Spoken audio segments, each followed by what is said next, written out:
Good evening, Barbados. Good evening, Caribbean. This is Marcia Weeks, and you're watching the Marcia Weeks show. We're coming to you live from Barbados, beautiful Barbados, where all the action is happening.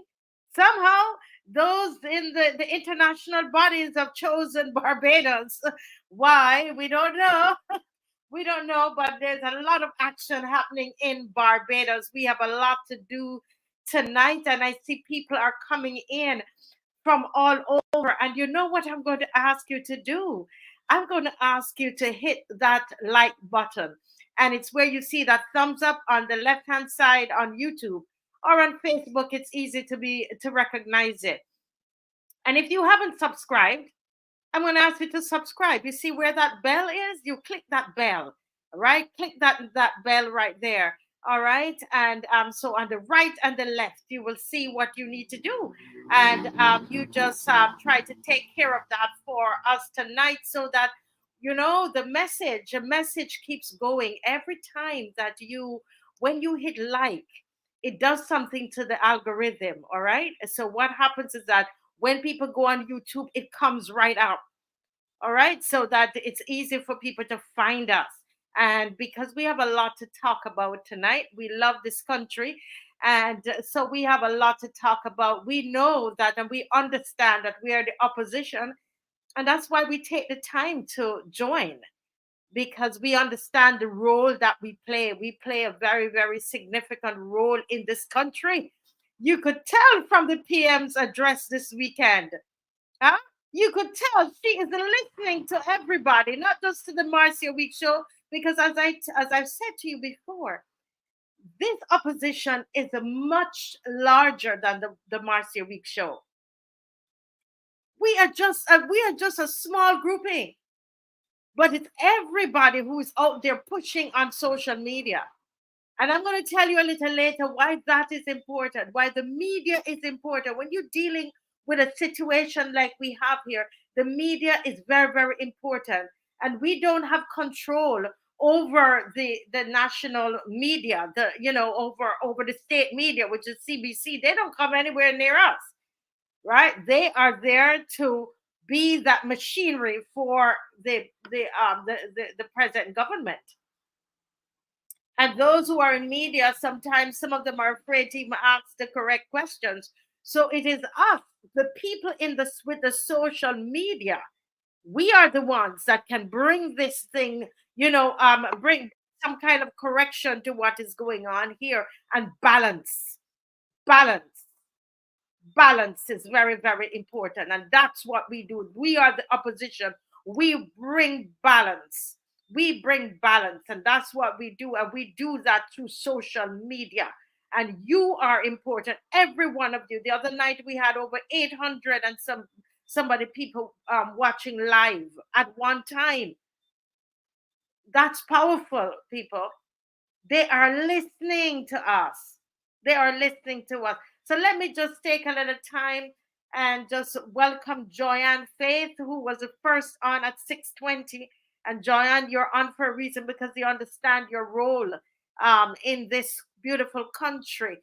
We are appointed as the opposition in this country. Colin Clark, you are the opposition. Heathcliff, welcome. Welcome. You know yourself. You are the opposition, Heathcliff. Sir Alfred Benjamin, all the way from Brooklyn. You are the opposition. Callie B, good night, Callie B. You are the opposition. Yes. Pauline Maynard, you are the opposition. Monica Ince, you are the opposition. 8787 says good night to all loyal members of the People's Sovereign Opposition. We eagerly await the response to the meltdown yesterday. Listen, because 8787, what is happening? What we are saying is taking effect. Don't follow them. Don't let them say, oh, they're just making noise. No, no, no, no. They're listening. They are listening. We're going to show you tonight. Jack Murphy, good night. Wayne Austin, good night. Clive Osborne, opposition member. Rachel Thornhill, good night. Judith Ann Clark, This is the opposition, people. If you're here and you are from the government and you're watching, what we want you to understand is this, that we love our country. We don't oppose to oppose sake, but it is important that there is a balance. There are 30 of you in the parliament. Then there are the senators, and you have new senators being appointed. Who speaks on behalf of the people when there is so much corruption, the heights of corruption? It is us, Barbados, it's us, Bajans, it's us, the people, that will speak on behalf of the people.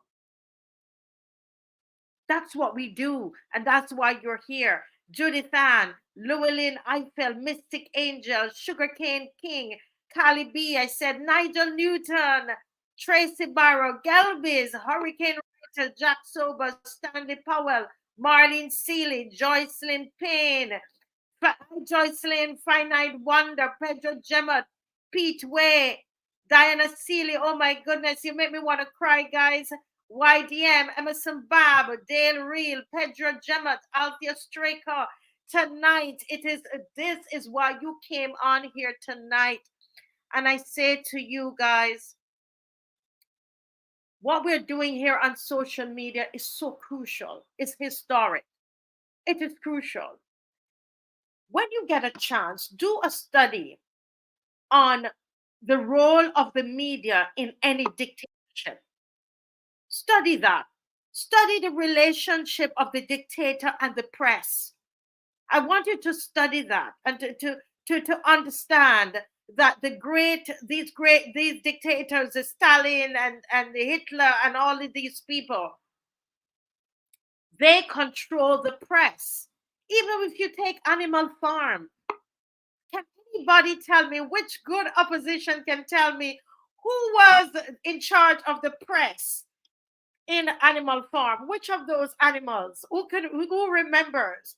But even in Animal Farm, which is an allegory on this whole, on a dictatorship, really, and just how it works, the media is important, very, very important. What is said in the press is so important. Do you remember how we were having all these press conferences? Do you know that in even in places like Jamaica and Ghana and other places, they did not have the number of press conferences that we had in Barbados? Do you understand that when they call a press conference, what that is all about? Do you understand that most dictators are very good orators? Do you know that the dictator will sit there and take that microphone and can change their tone and their speech, and they say what they think you want to hear?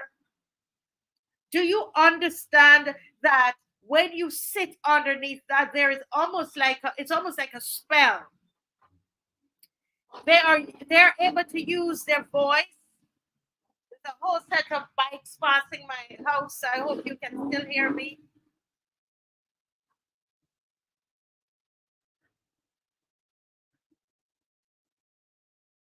Yes, there's a set of bikes passing where I live. My road is now on the road to Sam Lord's Castle, and they fixed the road, so now it's a thoroughfare. It's a highway, really. I'm sorry about that, guys, but what I was saying was that the press, the press is important too in any dictatorship, and that is why all of you who are on, you have social media. You see this? Once you are not defaming anybody on it, you're not telling lies. Make sure you're not telling lies. And you're not guilty of spreading propaganda. But you use this to register how you feel. Register your opinion on this. Media, they can't control this. They will try. They're going to try with the Computer Misuse Act that is coming up. But I'm saying to us, once you're not defaming anybody, use it to register how you feel. Use WhatsApp, use Facebook, use Instagram, use your YouTube channels, use whatever you have, use the social media, because media is important. I didn't hear anybody tell me what this. I see our general is in. He's gonna let me know if he's ready. Yes, he's ready. Anybody? Yes. Okay, let me just say, Squealer. Squealer was the name of the pig in charge of the press. Squealer was important for that regime, because Squealer. What was the purpose of Squealer? Let me say, Mr. Franklin. Mr. Franklin, come into this. Good evening, sir. Good evening. Oh my Lord, we are so excited to see how in tune the opposition is, Mr. Franklin, in what is happening. So I was talking to them about Animal Farm, right? And Squealer, that pig, he was in charge of the press, and how important he was to their regime, Napoleon's regime, right? How important the press was. And do you know anything about that book, Animal Farm? I know about it in passing. I don't know much about it. I didn't like it myself. As a matter of fact, when I was supposed to read it, I didn't understand. But it was, so it wasn't something that I wanted to get into. Well, let But me tell I you, know a little bit about it. it's a And modern and day. and, We're and in a modern day Animal Farm right now. the thing is, the pig is still depressed. I am telling you. I am telling you. So everybody needs to understand the role of. We're talking about the role of oratory, Mr. Franklin, and speeches and press conferences in a dictatorship. How important that is for the dictator. I do you have anything you want to add to that? Yes. See, the prime minister is not a great study. She has people who advise her, right? And this is what they've been telling her. Usually, from the first thing she did in office was to hire a national into a post and give that post director communications, I think his name was, and get a fellow called Preferencing Kits. Mm-hmm. He was the person in charge of the communications in the campaign, Yeah. and it worked so well. They brought him on because she understands the value of the propaganda. Hitler did it. Everybody did it. That the press has. Even though, but the last thing that we were dealing with the Santia, the press came out with a PR piece trying to make it look right.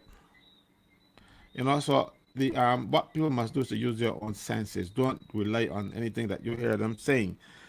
And I think the biggest failing of the last administration is that they did not go around and abuse the press, or not. They might still have some people in the parliament, no, but Barbados were fooled and fooled so easily into believing the propaganda that is spewed out, because if they hear it on TV, it is true.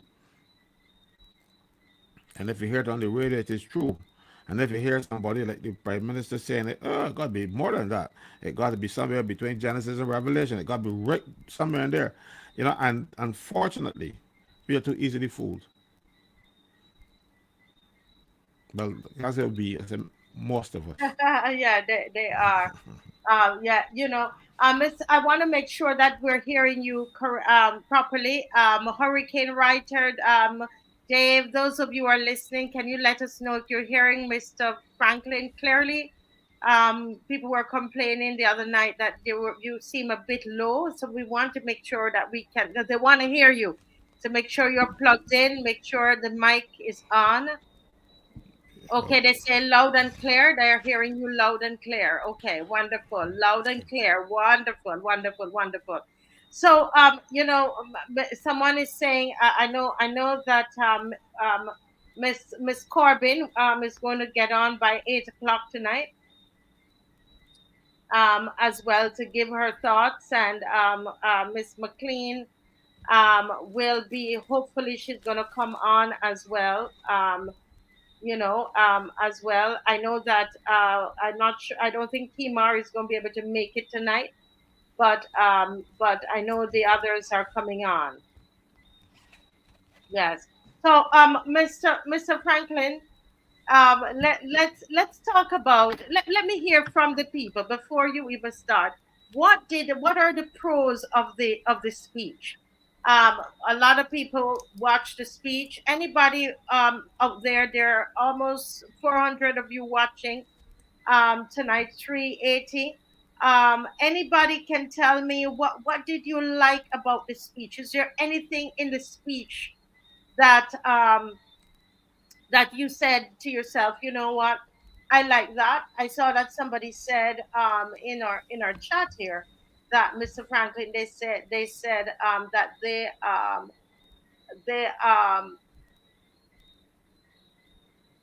I'm sorry, I got distracted.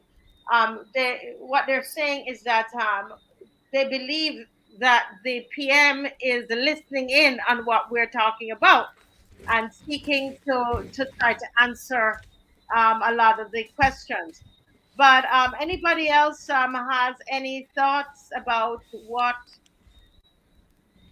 the speech, the address? Anybody? What are the pros? What are the things that you like? Is there anything in the speech that you like? I know for sure that I'm relieved that there were, we weren't being shouted at. At least they were not, they tried to, the PM tried to come to use a different tone. Not that we understand that that is a strategy as well, but it wasn't a shouting thing. Anybody else has anything?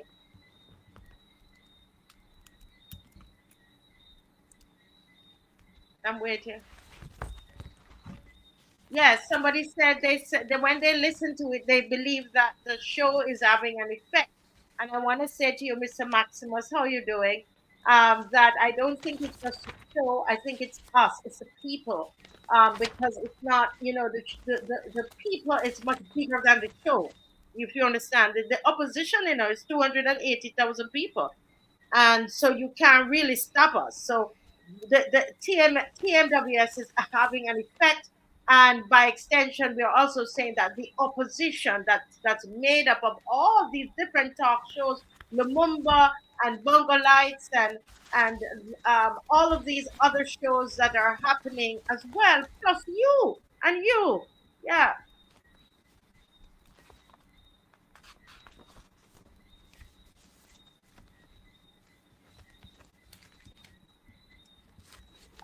She said that Sir Alfred said the PM said to speak to the president, Dame Sandra, who's supposed to be on vacation. I'm not sure what you're saying there, sir. Monica In says, I like that the loyal opposition have a real good chance. Say nothing that we ain't here already. Okay, okay. Anybody else? Anything else that you from the how about the cricket the International Cricket World Cup? I'm not know if I'm calling it the right name, but you know what I mean. Will be held in Barbados. That was announced. That should be able to bring in some tourism into the country. That's a good thing. Is there anything else, guys? Anything else?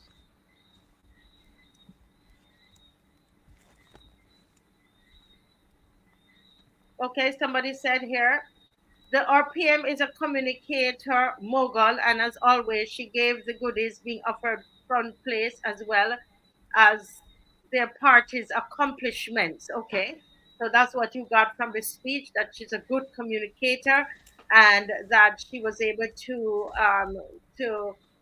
offer the party's accomplishment and any goodies, the goodies being offered. Yeah.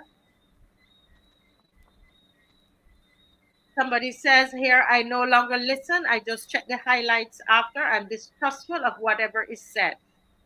Ah, Rachel, that's me too. I look for the highlights. I can't watch it anymore because it ties up my head and it's too much corruption. I just do not trust it anymore.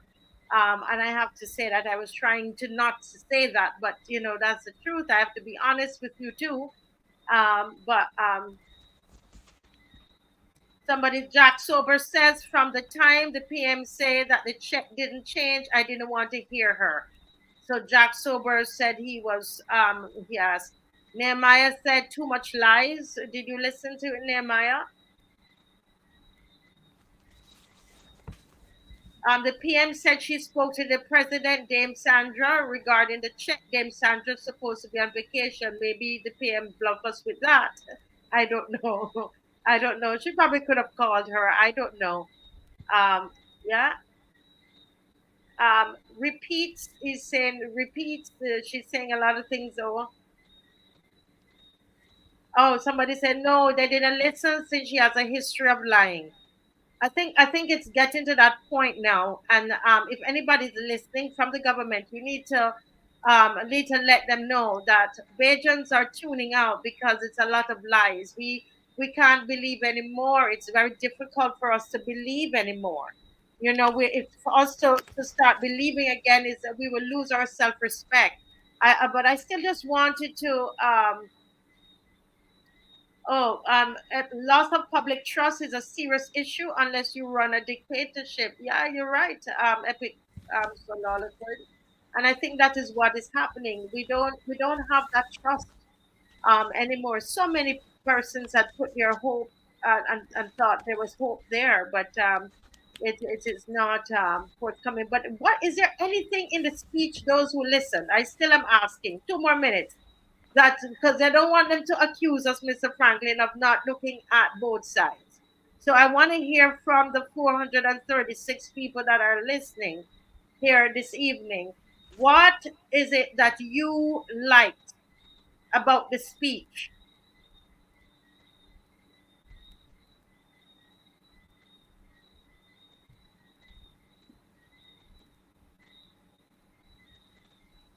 I don't see it here. Nobody. Somebody says I was disappointed with the defense about the check not being cashed.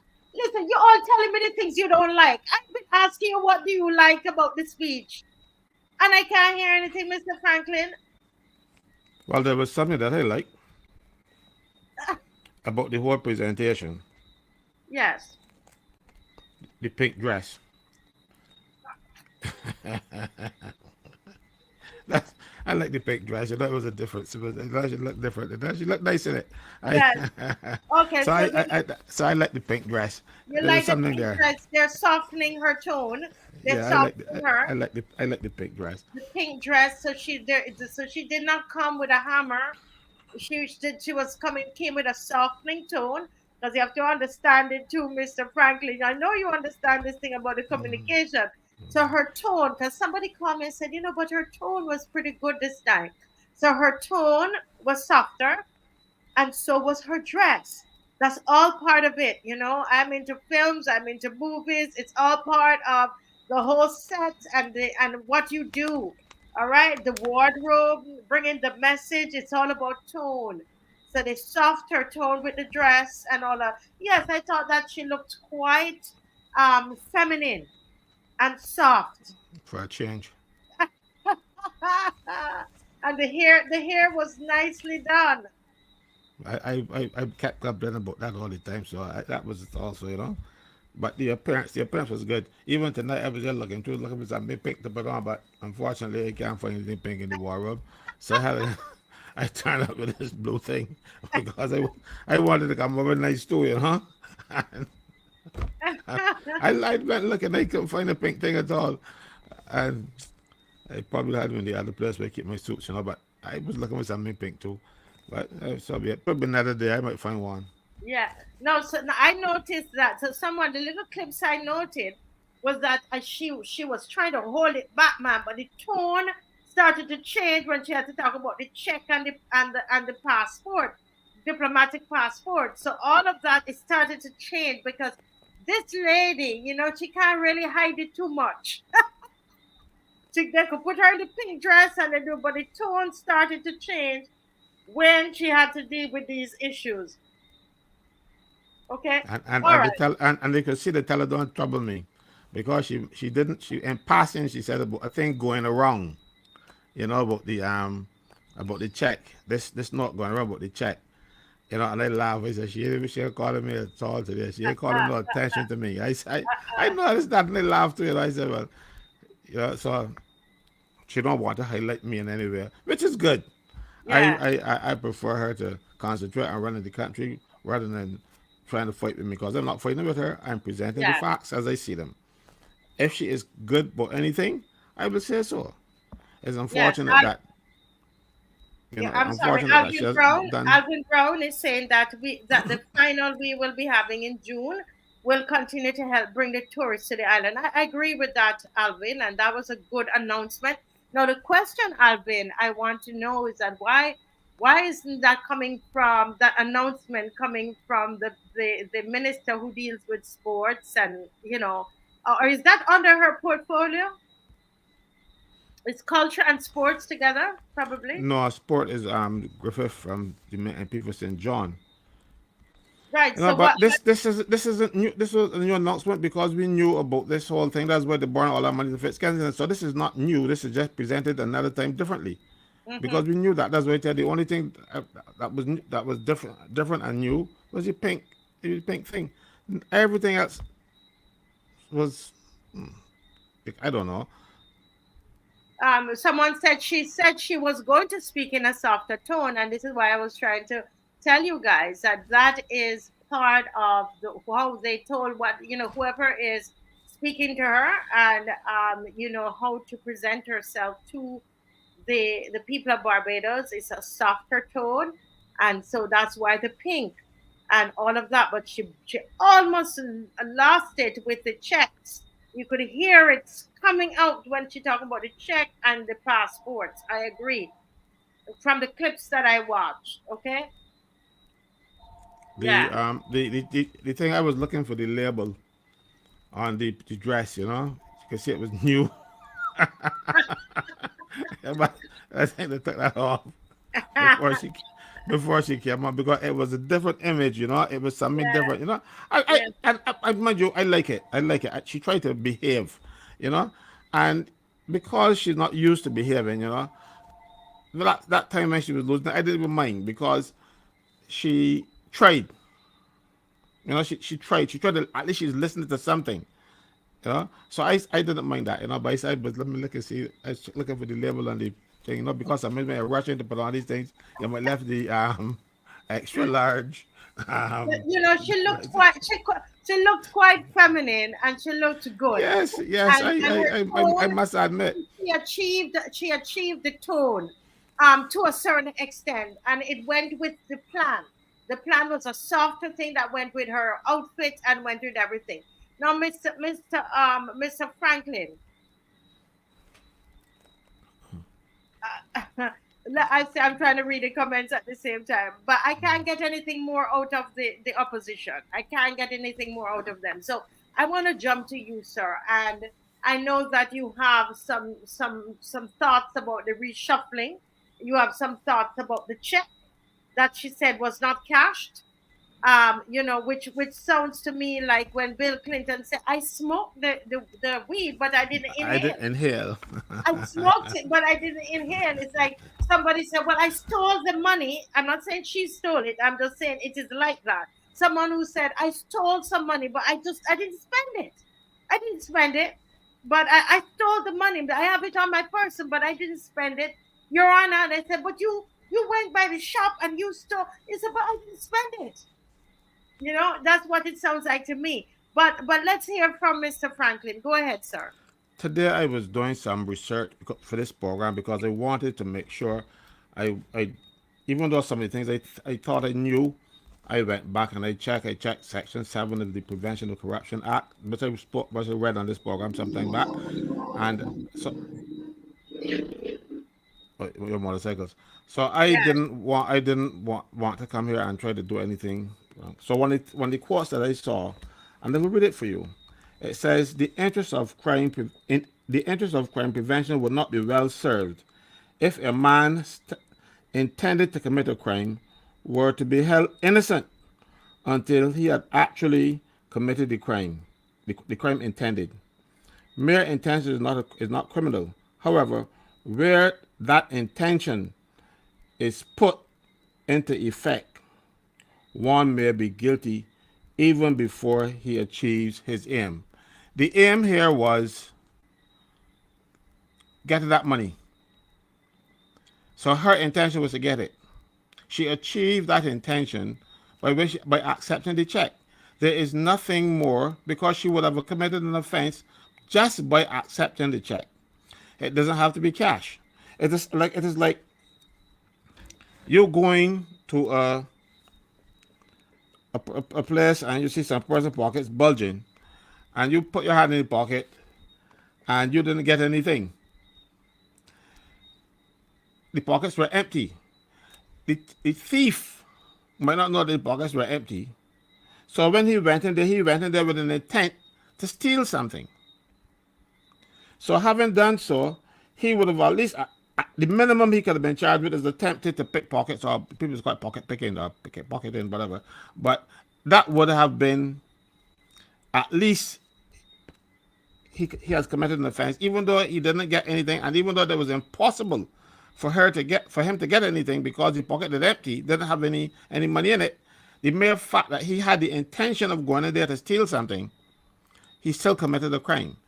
Even if she had gone to the bank and the check had bounced, she would have still have committed an offense, because under the Act, the Prevention of Corruption Act, which is the 1929 Act, no politician in Barbados should tell me they know of it, because it was there too long. It was there before any of us were here. You know, but not still got somebody born around that time, but there. But it's in 1929 when that piece of legislation was passed, and it was put in place to discourage exactly what Santia has done. And the Act says at Section 7 that there is a presumption of corruption if you accept it. So the only way that presumption could be remedied one way or the other is a trial. So she should be tried. The director of public prosecutions should be the person because only he or her, whoever it is now, can institute proceedings for an offense under this Act. So the police should be investigating and then refer the matter to the DPP for the DPP to make the determination that there is a case to answer. I, Caswell Franklin, I'm saying that this thing appears to be corruption to me. I believe it to be corruption. From my limited knowledge of the law, and it's very limited, Santia Bradshaw is corrupt. Now, if she is not, I have just defamed her. So what she should do now is to tomorrow morning get her lawyers working on me to put me in court, so at least we will get a trial. If not, hers mine. Because it does not merit high office in Barbados if she received this check. And the thing is, the Prime Minister, I don't think the Prime Minister was fully briefed, because the Prime Minister, the check wasn't cash. So if she were in another place, she would say a case closed. But Santia herself said, and in the newspaper of the 30th of January, she said it is, she does it all the time. Yes, she did. If you go to the Sahada Sun, December 30th, the back page, she said it was a charitable donation, and she acknowledged that it was going on for years.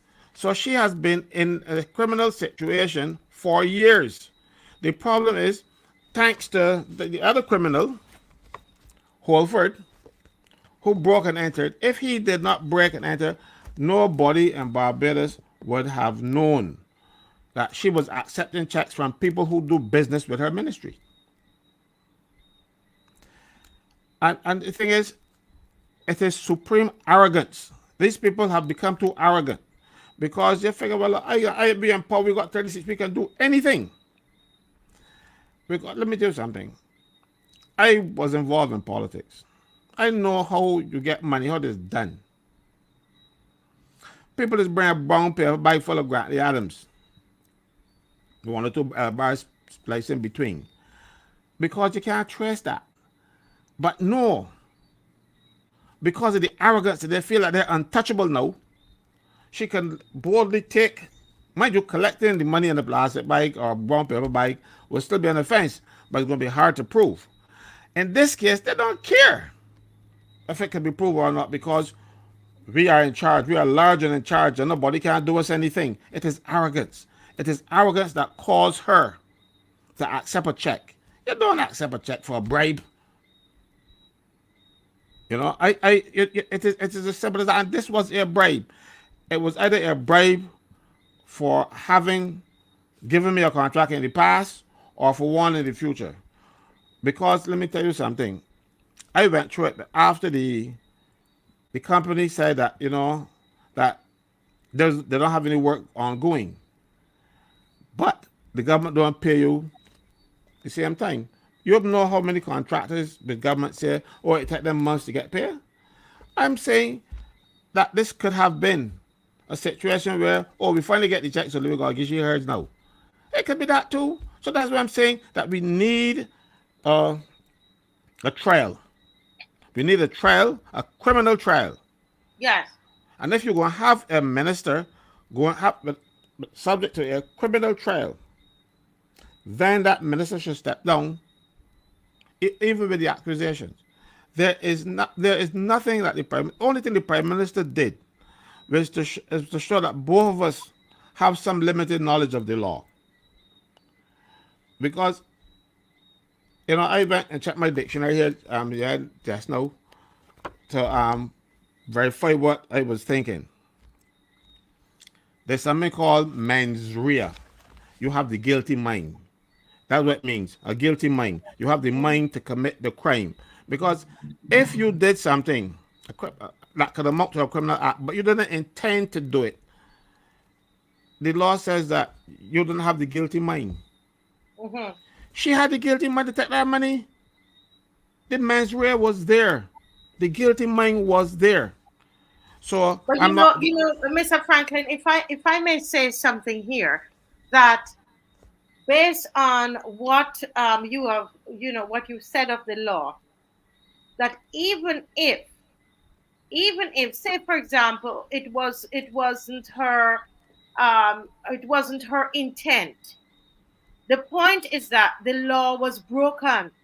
You understand what I'm saying? So yes. Then it would then no need to go because because they're not going to bringing it into the court, and for it to be let's air it out, let's hear both sides of this thing, then we are left with all these speculations. But even if her intent, that's what people have to understand, that if this had happened in another country, she would have to go because the law itself was broken.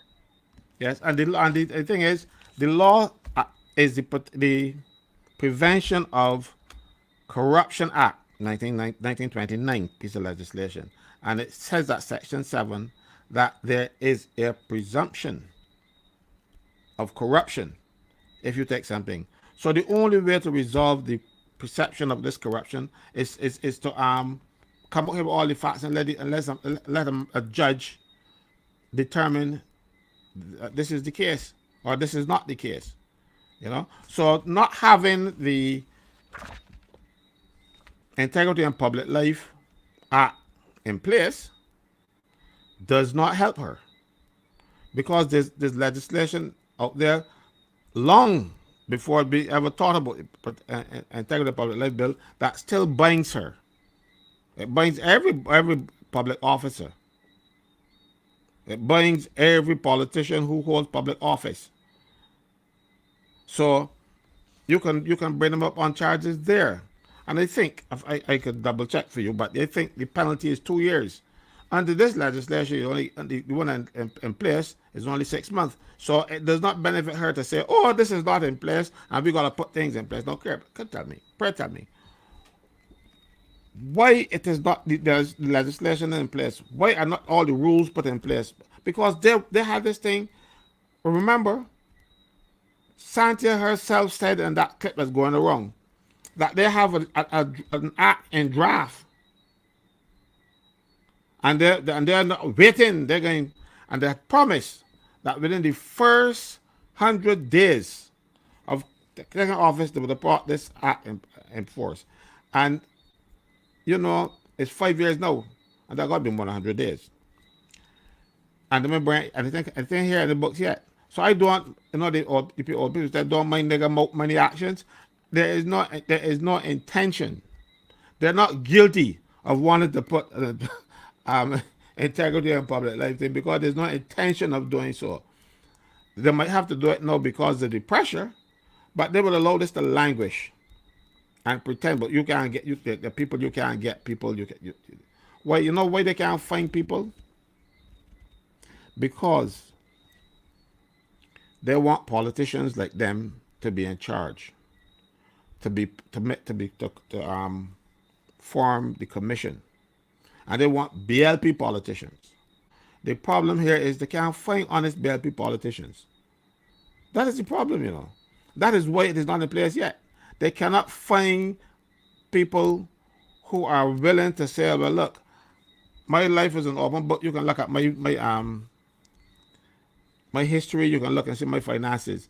That is why they can't bring it in place. Because if they bring it in place, some people can go out of account for where we get all the money from. You're working for $16,000 a month and can save $1 million in over 5 years, or $5 million over 5 years. So that is the problem. The problem isn't that, oh, we got a small country and they got a small country, but they want politicians, their people, who will protect them when this act is enforced. Because the commissioner will make decisions if they're going to investigate particular politicians. And they're not going to bite the hand that feeds them. So they can't find many people who are willing, who are the people who are willing, but they're not DLP, they're not BLP. That is why the act is not in place. There's no other reason why it can't be in place because it was there too long. And when they were fighting and trying to get it passed through the Senate and all that kind of thing, they could have been making arrangements to put everything in place to take off. They didn't do it because they don't want to do it. Because if they had done it, Santia's action would have been subject to the commission. Then the commission will also have to investigate her charity to see if that charity is really a charity or if it's something they're using to launder money. Because a lot of politicians in Barbados launder money through these so-called charities.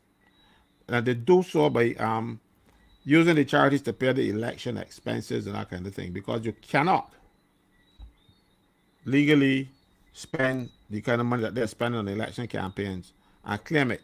So they say, "Oh, we're spending money. Look, this is all we spend," but they get some bucks behind spending it, and that's the charities that have been doing that for years. So don't let them fool you.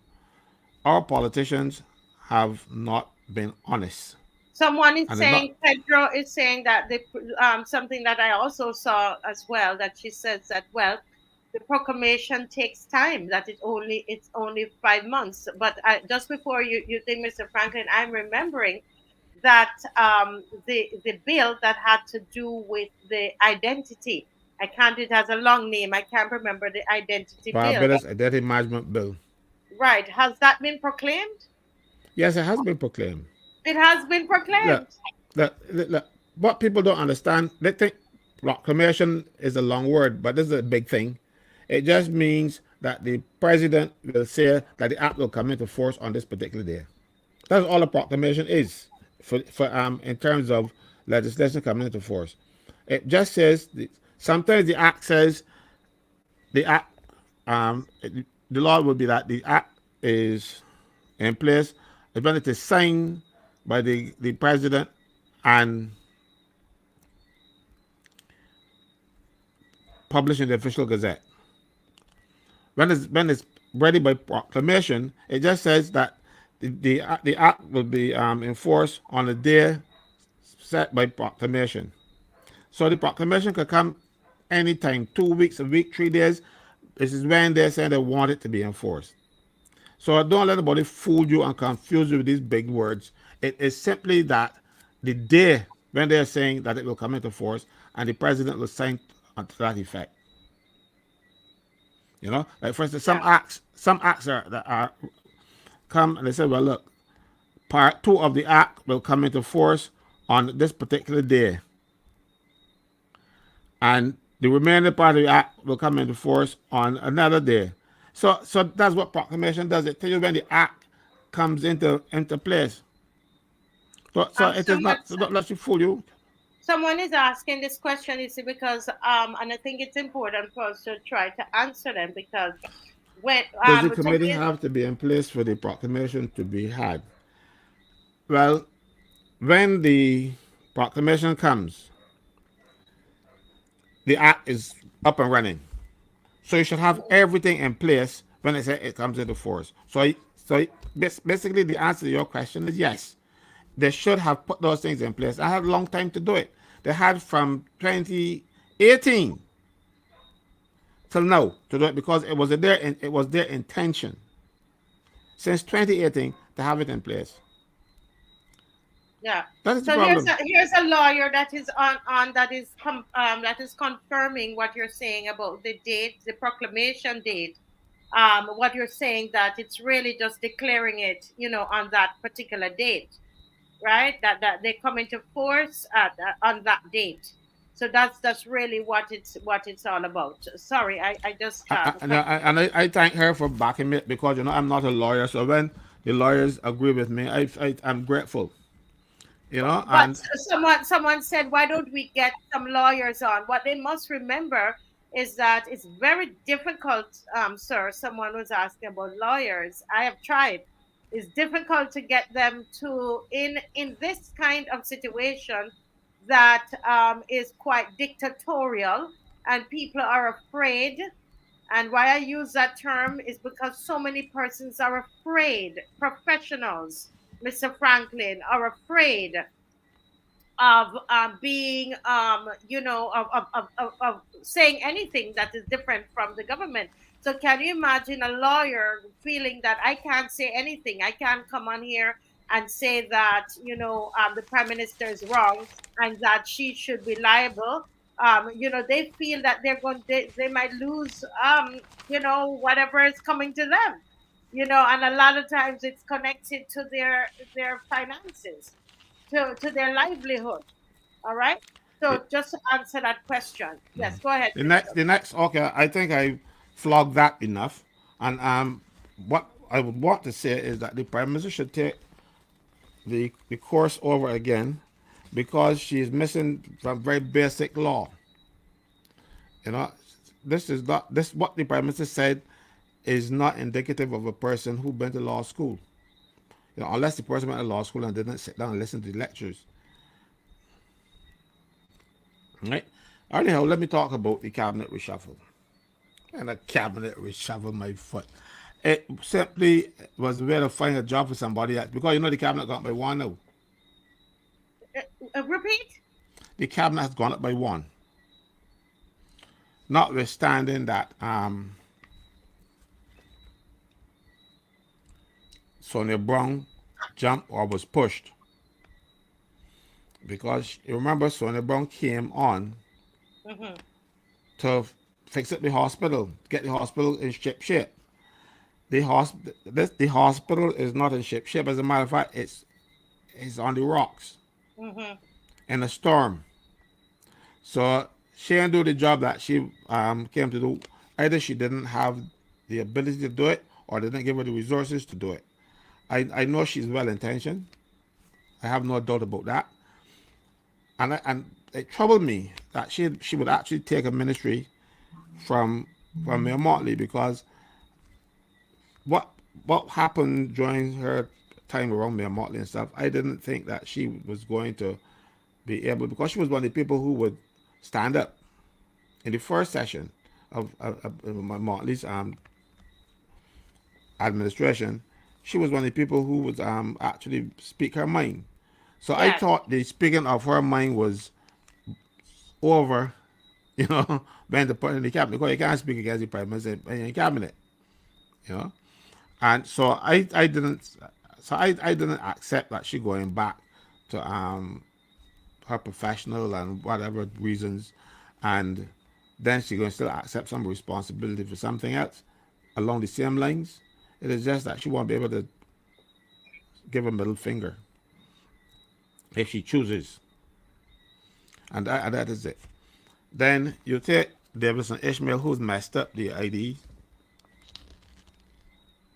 and they demoted him because now he is no longer a full-fledged minister. He is a um Minister in the in a minister in ministry. state. You know, he is not a like the old people. But see, I know to talk like old people just said. He's not a real minister now. He is a minister in somebody's ministry, and the Constitution of Barbados does not allow for that. You know, if you are a minister and you need help in the ministry, they give you a parliamentary secretary.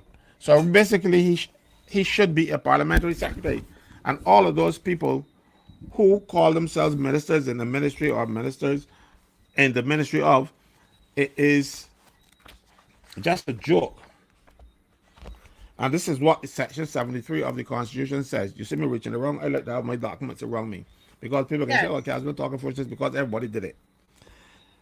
And I'm going to read it exactly as it says. The Governor General, acting in accordance with the advice of the Prime Minister, may, by instrument under the public seal, appoint from among the members of the two houses parliamentary secretaries to assist ministers in the discharge of their functions. It never said that you appoint a minister to assist a minister Mm-hmm. because one is senior to the other. But in our system of it, you get the senior fellas get the most pay. Both of Mm-hmm. them get the same salary.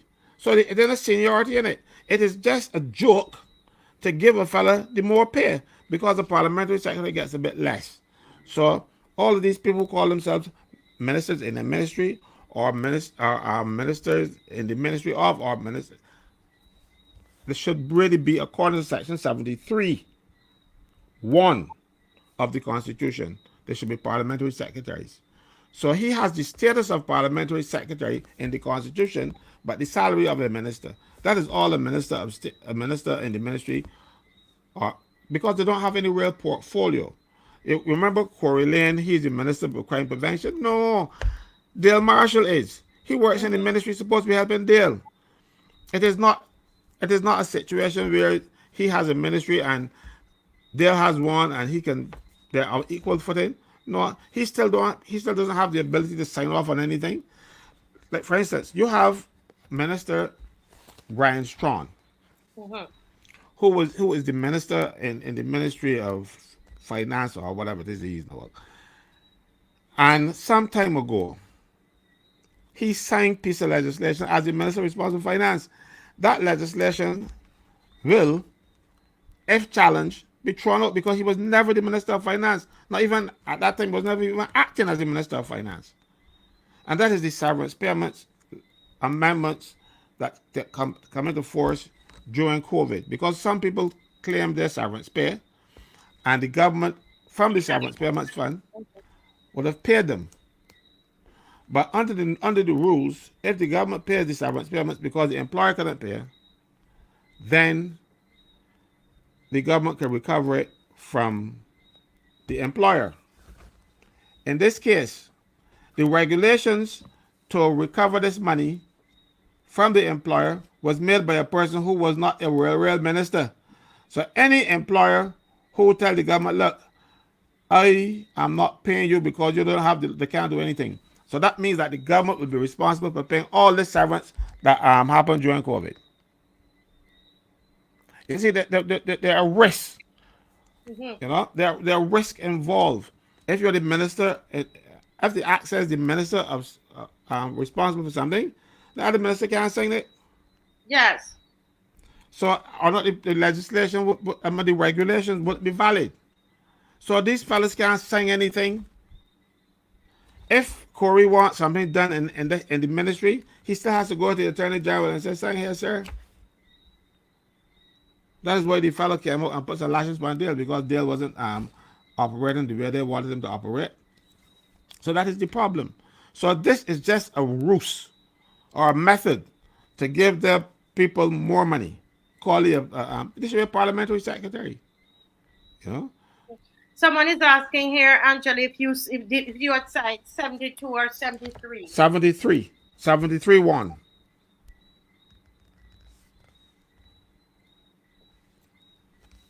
73 1. Parliamentary secretaries. The section deals with parliamentary secretaries. You know, And so people who want to read this, where can they find this? it's the Constitution. It's in the Constitution. So check the The Constitution. one that is enforced. Right, Section 73, and they can find this online. I don't know, because I never really check, because I always keep one on my bag. So I don't really check. I check online, see if I find it. But I might be able to have one. I probably can find it online. But Yeah. Somebody asking if there can be more than 3 ministers taken from the Senate. all can come from the Senate, or all can come from the House. The only minister that must come from the House is the Prime Minister. The law says that there must be a cabinet for Barbados that consists of a Prime Minister and not less than 5 other ministers. Mm-hmm. So there's a minimum of 6 of them in cabinet, and they can come from the House or the thing. It is just traditionally that they would put a minister or so in the Senate, because they have to be, the leader of the Senate is a minister, basically. Yeah. So they would have a minister who would have, in addition to the leadership of the Senate, also other ministerial responsibilities, because the Senate not really got a lot of work for him to do, but that is a ministerial position. So you can put 1 or 2 others and stuff. What happens here, and I really believe that a lot of these ministers, our system is such that we should not have a whole set of the people coming from the House, because then these same people have to turn around and vote on legislation that comes from cabinet. So the House is supposed to review the legislation that the cabinet proposes and decide on it. But if you have a House that is almost all cabinet members, who can vote against the legislation that come up? Who's going to stand up and say, no, I don't like this? You know, like for instance, Ralph Thorne could speak up against certain pieces of the legislation, but a cabinet minister doesn't have that luxury. He has to support the cabinet. So we should have a system in Barbados, not a time of constitutional review. The ministers should not be in the House. Have another way, like for instance, if you look at United States government, they don't call them ministers; they call them secretaries. Because that's basically what you are. They don't come from the Senate. As a matter of fact, if you get a job as a Secretary of State or Secretary of anything, Secretary of Agriculture, and you are a senator or a congressman, you leave that office, because then there is no separation of powers. And right now we see a case where there's an attempted separation of powers, where the Prime Minister decides that the case is closed. That is not her job. That is not a determination that she can make. I don't hear you, Marcia. Someone wrote here, Ricky Straker. It's kind of big, so I can't put it up. But I'll read. It said there's a reason for the doctrine of separation of powers, and a reason why the judiciary decides a criminal innocent or guilty, or civil culpability. When politicians make declarations of case closed, or pronounce on legalities that could lead to a determination of criminal or civil accountability, it is a clear infringement of the doctrine of separation of powers, even if they try to couch their language in supposition. Any real lawyer or junior police officer, for that matter, knows the sign. So that's as much as I could read. Yes, yeah, but he's correct, and he said it better than I could. Or, yeah, that's exactly the case. The Prime Minister crossed the line, because only the Director of Public Prosecutions can make a determination in whether to prosecute Santia or not. Only him. Nobody else. Even The police can investigate, but they have to hand the file over to the director of public prosecutions for him to make the determination if he believes that there's a crime or is that something that should be pursued. So not the prime minister. That is the absolute case in order the law. My concern is that the prime minister have does not really and truly understand the separation of powers, because she will not have a house that has almost all ministers. No, because almost everybody, yeah, under the Westminster system of government that we come from, we have come from Westminster, England. Yeah, but the ministers come from the house, but they got a few hundred people, so the backbenchers can still outvote the cabinet. So there's still some measure of separation of powers, because if the ministers bring it to the House of Commons and the rest of the MPs don't like it, it don't pass.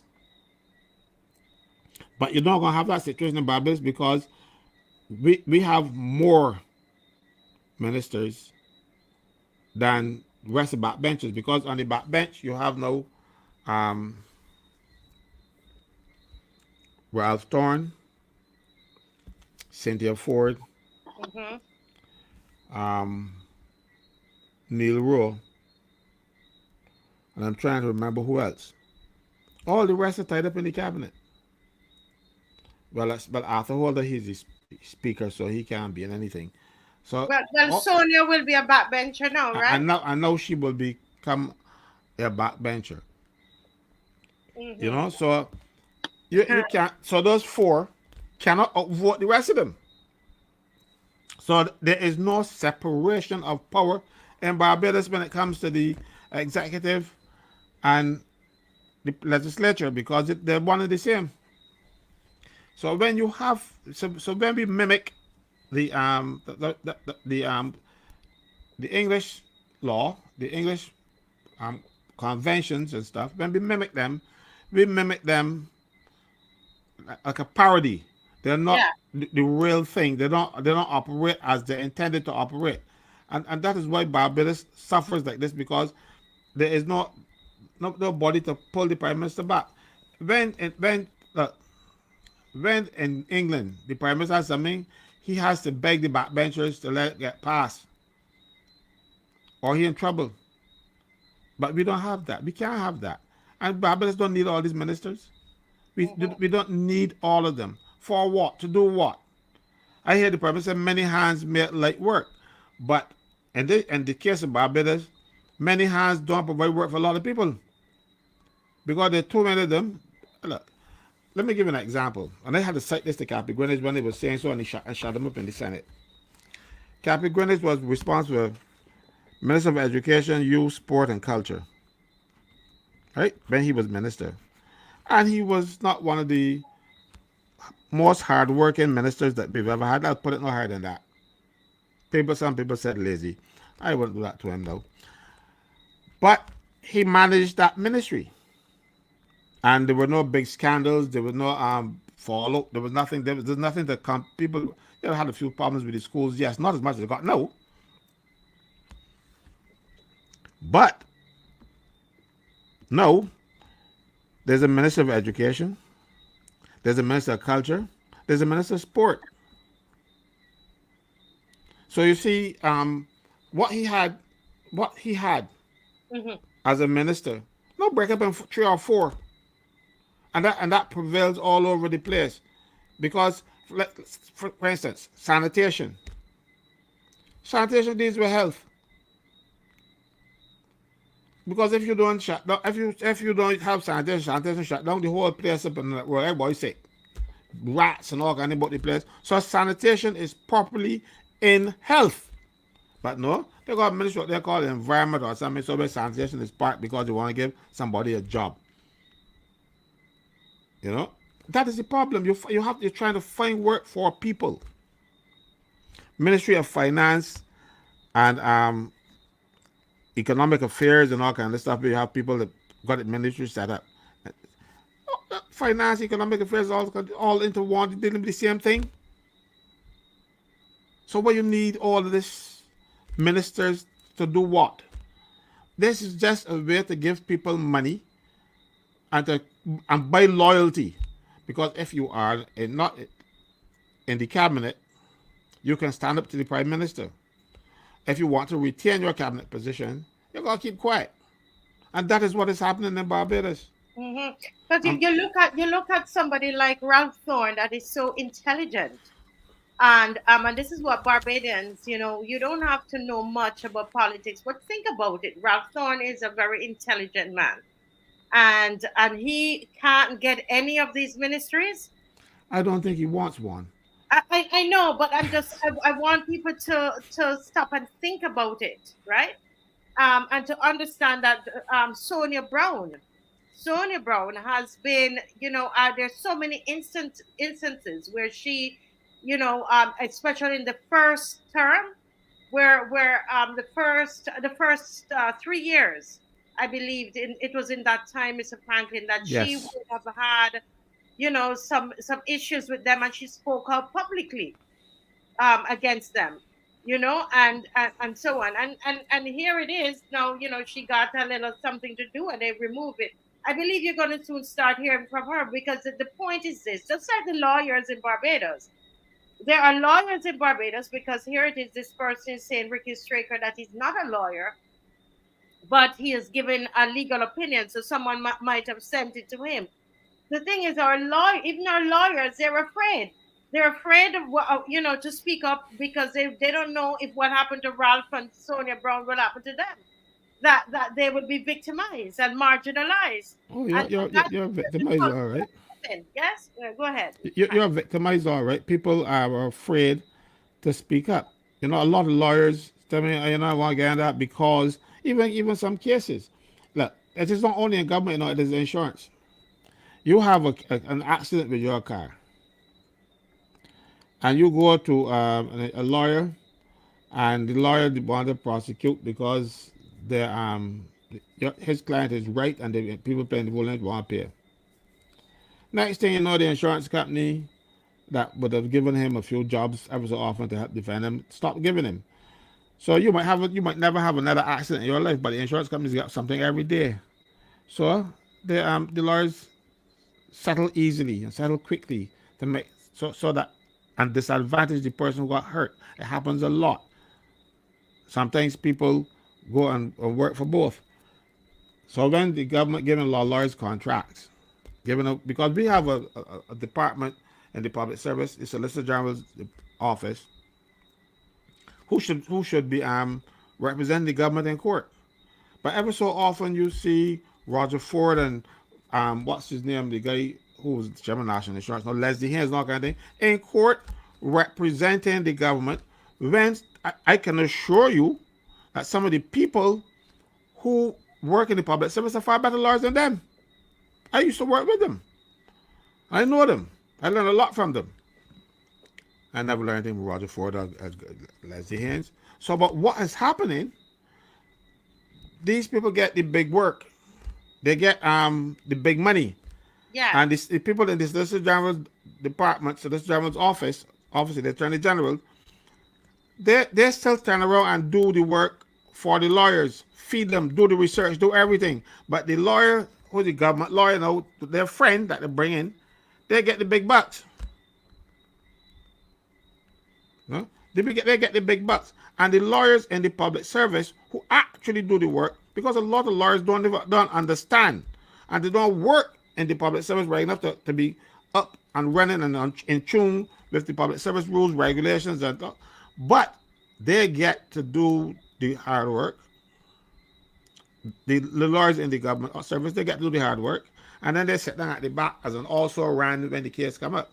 Mm-hmm. And Yeah. this is unfortunate because you are paying lawyers a salary every month and then refusing to use them. The same thing happens here with the people who draft the laws. You have the Chief Parliamentary Council, but when they want to get laws done, they call somebody else, and then the Chief Parliamentary Council got to fix them up because the fellas do it wrong. So that's the problem. Everything in this, especially this administration, you can see some measure of corruption, some measure of giving people the thing jobs. Look around the places, how much consultants they got. Consultants not really doing a lot of work, but they get a lot of money and they get more. And the thing is, they get money for doing the job that a civil servant would have done at half or less than half the price. But and then they get a contract gratuity, which is 20% of their salary at the end of the year. So the government really pays up money to their friends.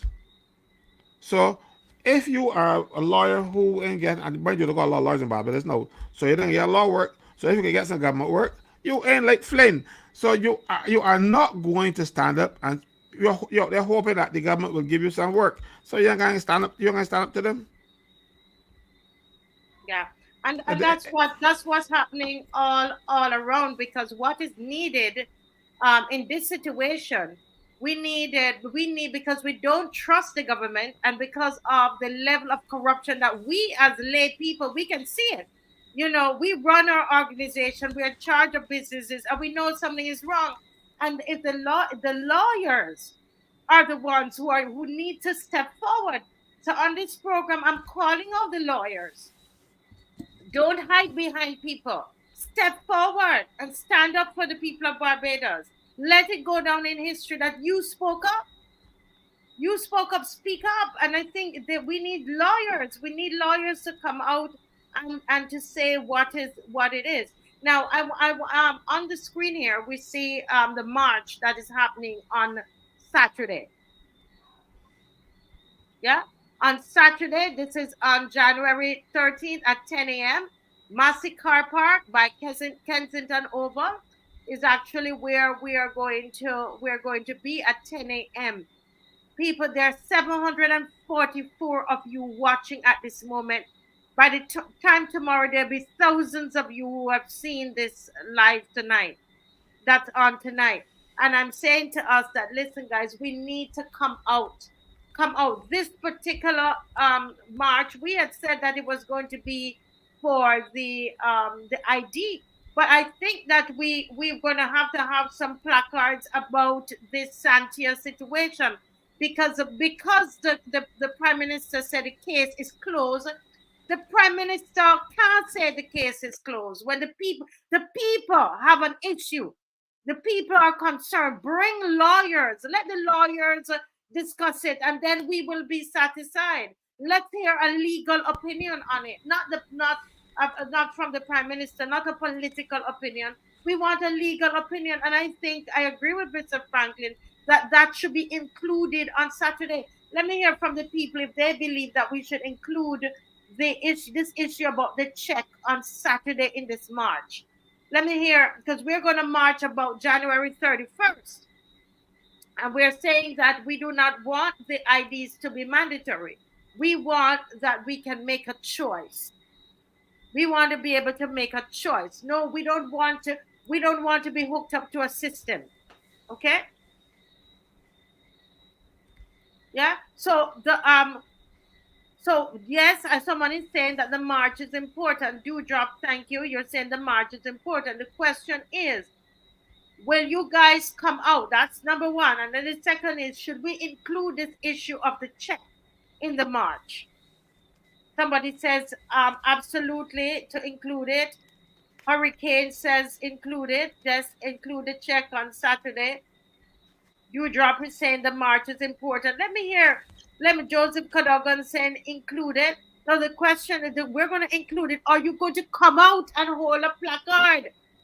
Because we will have placards that will talk about the check. Will you come out and hold one? Are you that convicted about it that you will do it? That's the thing. Somebody said march for all causes, including the check.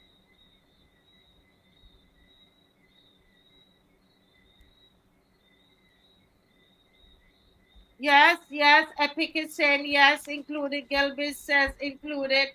Epic says included. Talibi says included. Are you going to come out though? Llewellyn, are you going to come out? Talibi, are you going to come out? The case is not closed. That's, I believe we need to have a sign that says the case is not closed. Miss Prime Minister, you can't close the case. You can't close the case. You're, you're, you're practicing law in this instance. right? And you know, somebody says, well, you know, the speech was good, and there are so many things that we want to hear about that we don't hear about. Somebody talking about the draft constitution, right? Right? Yes, agree. So people are saying we should include it. Now, are you going to be there? Come out. Get an umbrella if you're afraid of the sun. Come out. It's important. The numbers matter, because then they laugh and say only a few people that come. Don't mind, they're taking notes. They're taking notes. But if there only a few people come and then you stay home and you say, let me see who's going to come out there. It can't work. This is a different year. It's a different year. Yeah, right? So no, right. So you know, so these are the issues. Now Alvin Brown, who seemed to you know, he was saying, and it's good to have people who see it differently. He's saying that the numbers have not increased in the parliament, right? That Marsha Cattle is added, but if she's added, then it means that it's increased. I don't know what you're saying, Alvin. Just make it clearer. He, I don't understand that either. The cabinet has been increased because Marcia, um, Marcia Cattle and Chad Blackman gone in, but only one came out. Sonny Brown came out, and then you have two more going in, so it was increased by one. That's what it seems like to me. That's the only thing. Is his cabinet that thing, you know, the numbers in parliament don't change. It is the numbers in cabinet that can change, because you will still have 30 members of the lower house and 21 of the upper house, but it's the cabinet that you can have from five to how many the prime minister wants in her cabinet, you know, because she can got herself and five more, which I think is the ideal situation, because you don't need all of them. You got permanent secretaries and stuff. And I remember very well. I know Maxine come on. Maxine could bear with me and tell people that I am telling the truth. The prime minister said when Frandl was prime minister that Barbados don't need any more than 12. She said that Frandl had a cabinet, including himself, of 17. And she said Barbados don't need, it's five more than Barbados needed. And that they ain't got no work for them. Some days, some of them don't see two files. I remember that well, Maxine. If don't, Maxine, I don't want to put you on the spot, but you remember that? Me and hear you. You're muted. Sorry. Yes. Good night. Yes, you are very correct. In fact, a certain minister who I don't see very often, when he was in the Senate with me, one of the two opposition senators said to me too, I know you have a lot of files on your desk, and I said to him, you can tell whoever told you that. That is not true, because files don't stay on. I mean, I have a lot of folders on my desk, but not government files. No, but you're correct. I was one of 17. I was in the Ministry of Foreign Affairs and Foreign Trade by myself, while being leader of government business in the Senate. So there's been I call it slicing and dicing of portfolios to create.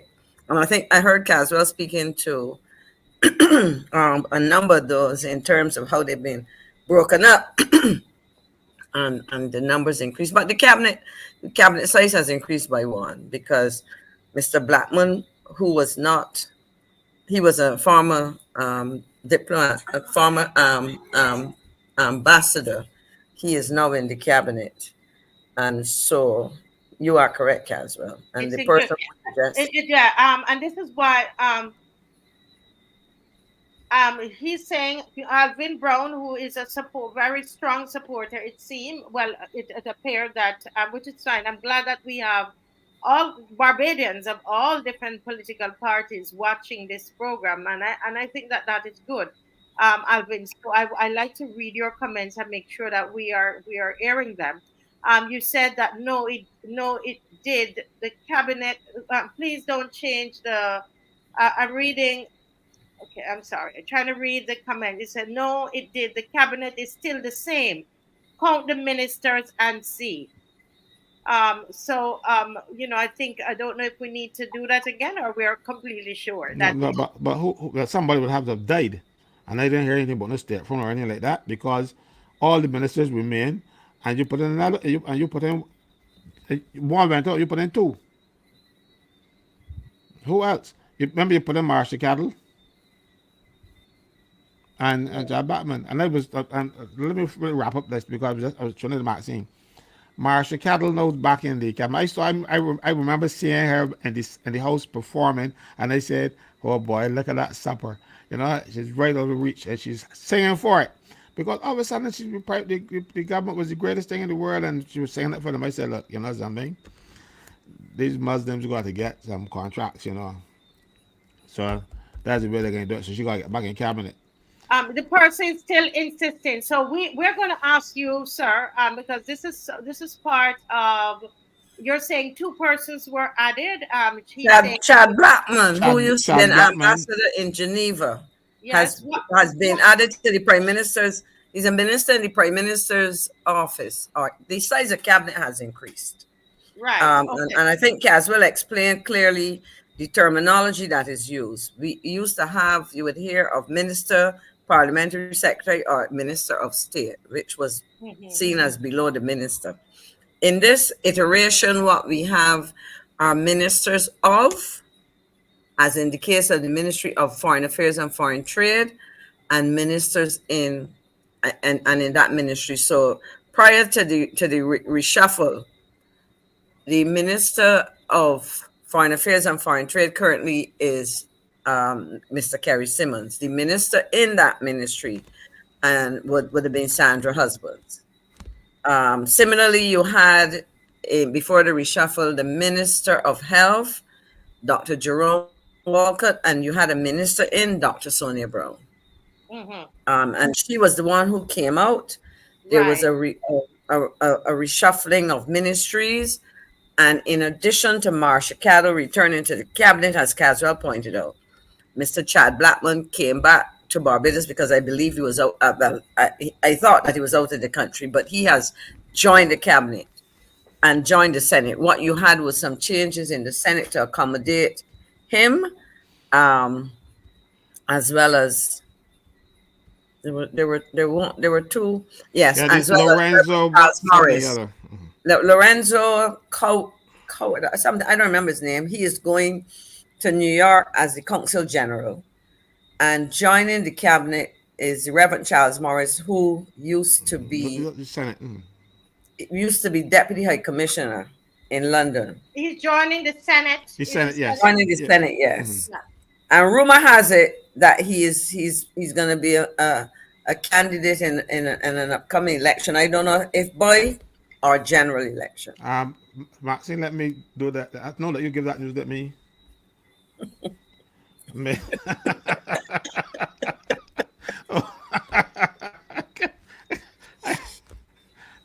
I needed that, you know. But yes, let me finish. So then we have Barney Lynch. You take a man down as a minister and as a diplomat. He's and the then ambassador. To Washington, to the United States. From our most important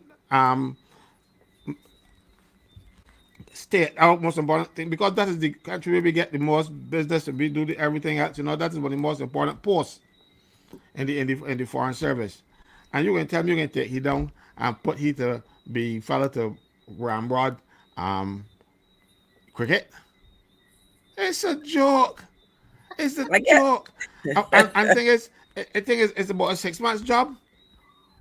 And so what will happen? They will take Victor Finance and put him up there. And then when he finishes the thing, carry back Barney Lynch, because that's what they can do. Because Barney ain't got the exceptional skills that I know about. No, I heard there's another rumor as well that have they filled the post at the BTMI yet?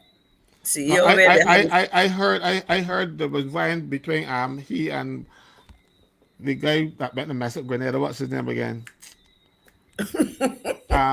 Lord, Grant. Yeah, you know, I The heard that. name Grant is the Consul General. I presume there's a Grant Consul General in Miami. Rudy Yes, Grant, yeah, Rudy Consul Grant. General That's the in guy who went down to Grenada and claimed to be the first director of tourism down there. And so when they got Petro Watch, I feel that was payback because he went and messed up everything, you know. Mm. So they want to put him on to help mess up our tourism even more or ban elections. One, he told them I understand, but I don't know it, so I wasn't going to make you think. I hope that neither can be worse than the guy that they had the last expensive No, no, no, fiasco. no, no. No. He's in a class by himself. You don't worry about him. He knew nothing, and he cared about nothing. He was But you know, somebody's He was friend. on an extended holiday, Yeah, paid and then holiday. and then now we have Victor Finance, the market vendor. Oh Lord, you know He he ain't he got to be my he he's 100 or thereabouts. What you doing sending him to I, I worry less about the age and more about what people understand the role of ambassadors to be and the location of the ambassador. At the end of the day, you want to have somebody who can easily fall in line. And I am sure people are quick learners. As I've gotten older, Caswell, a little bit older than you, I believe. I recognize that. And when you look at the United States, the president is an octogenarian or close enough to it if he is. I think he's one. But I think, no, in all seriousness, my concern with the posting of diplomats is about the requirements in a particular jurisdiction. The kinds of issues that they have to tackle and the support systems that they have as well. Because I'm not sure who is in Washington now in terms of career diplomats, foreign service people. But I would have recalled a time when you had somebody like Selwyn Hart in Washington, yeah. yes. and he would have been an extremely good support to a new ambassador like a John Beale or somebody like that. Now, if you do not have that kind of experience, then I can see that we have some problems because so I mean as I said, I'm not going to tackle him on the basis of age, but And you know I'm not talking on the basis of age. My thing is you have just put a cap on public servants to be 68. okay, You know? Now okay, all right, you I'm are following you. recruiting a person who is closer to 100. I think 100. yeah, I think that is like slapping the face of people and saying, but no. No, yeah, If, I agree, I agree. if you're saying that public servants should not work past 68, mind you, I don't think a lot of them don't want to work to 68. No, mind you, but obviously if you're capping it at 68, you don't bring somebody who the next couple of birthdays the president can visit him. I mean the president can do flight to Washington, you know, to shake your hand and give you the gift. That's foolishness. And I don't know of any particular skills that Victor Finance has that would make him suited to be an ambassador of anything. You know, But you he see, went to the as well, he's another voice. This is what we have to understand about how this thing works. but media. I know. Is that my I'm not sure if it's my thing that's making that noise. We have to understand how it works, where it is to those voices, any voice that is going to be a voice of dissent. What happens is that person is rewarded. That is what is happening in Barbados, and I'm hoping that the opposition would be able to open their eyes and see what is happening. And that is why on this Saturday at 10 o'clock at Massey Car Park at Kensington, we are out there. Because I tell you this, they are listening to the show. They are watching the show right now. They are listening to the show. And we need to register that. And we register it not with three people out there. There are 808 of us right now on this show Wow. tonight. And it's you. You are on this show tonight because you know the case is not closed. You know the Prime Minister cannot tell you that the case is closed. You Marcia, know that. Marcia, You I'm know that. sorry. I am sorry, but I need to go to something that I made a note of in my book here, but I didn't see it. I'm not going to say it now. I need our Prime Minister to be honest. The Prime Minister, when she was pronouncing that the case was closed, right? And she said that there's something going around that says that if you um, solicit and accept, there is nowhere in the document that I produce or in the general orders that says and. It says or. It says officers and employees are forbidden to solicit or Or accept presents. The Prime Minister stick her hand inside there, you know. So The Prime Minister, she put and when she was speaking, she put and. yes, she said And that's and why it's we need lawyers. We need right. lawyers, Mr. Franklin, because Yeah, but I said I know I made a note of it, and I said, but I said I gotta speak this in the show tonight because when people see this, they say, but that's the justification. She was saying, well, it wasn't cash and all kind of stuff. She accepted.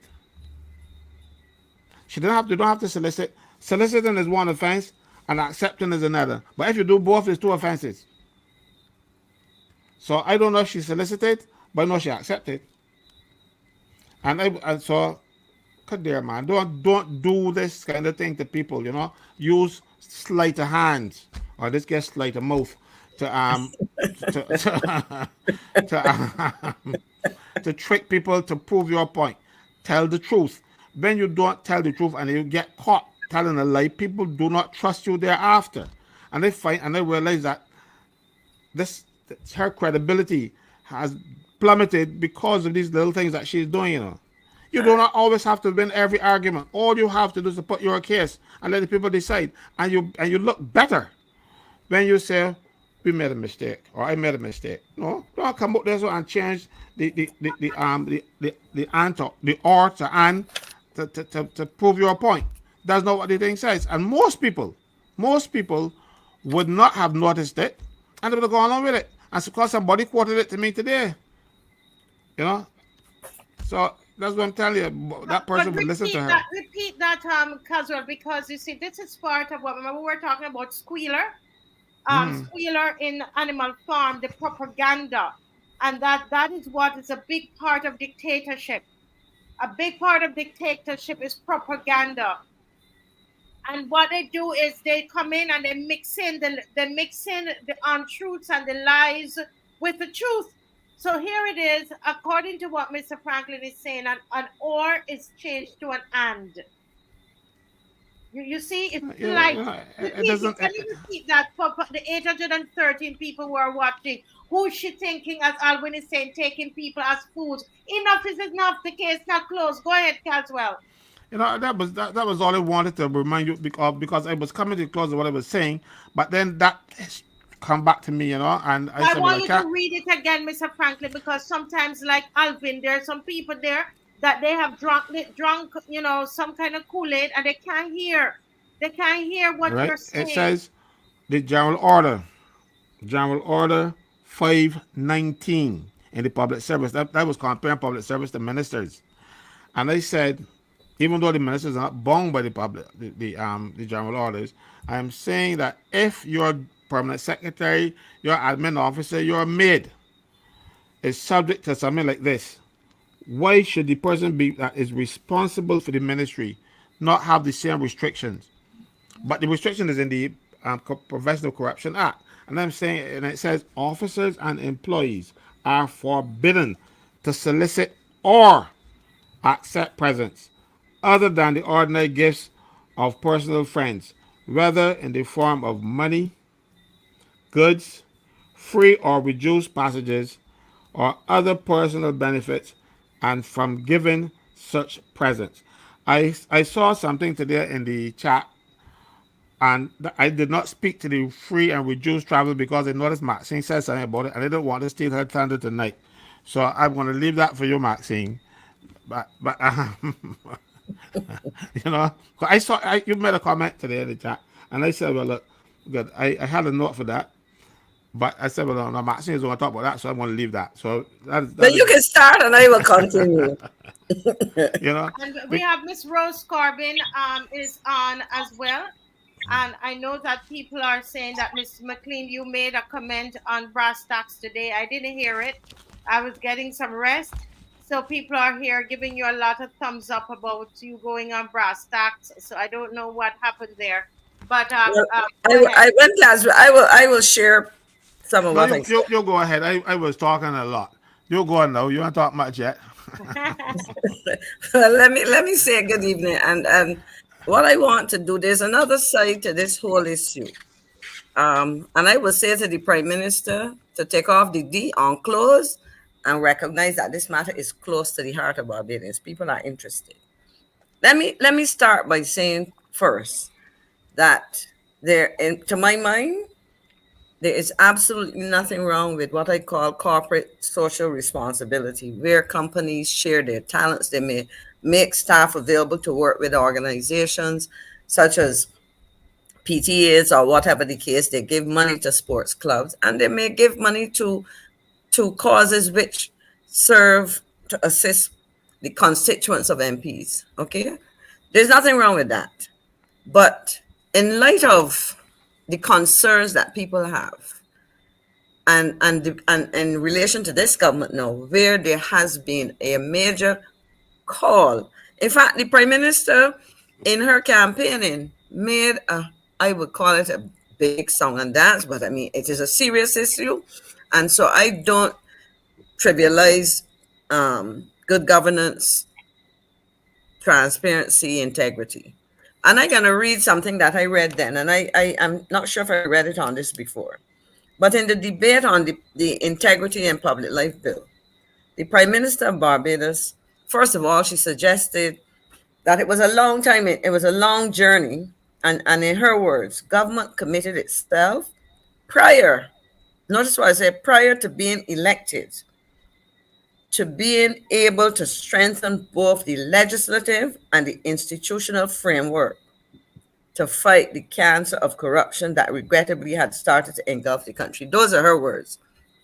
And we know that Mia Motley, Prime Minister of Barbados, has always been very articulate, and she can captivate you with her words. Sometimes if you get into the substance, but I don't want to digress too far.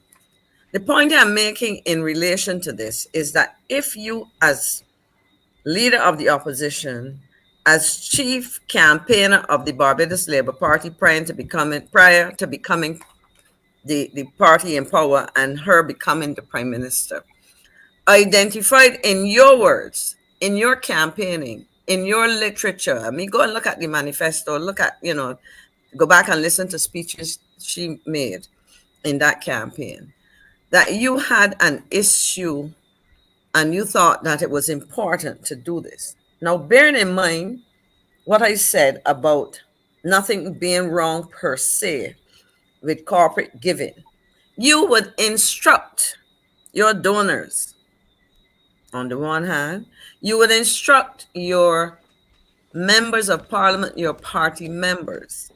We will be doing things differently. We don't have to wait for legislation to do that.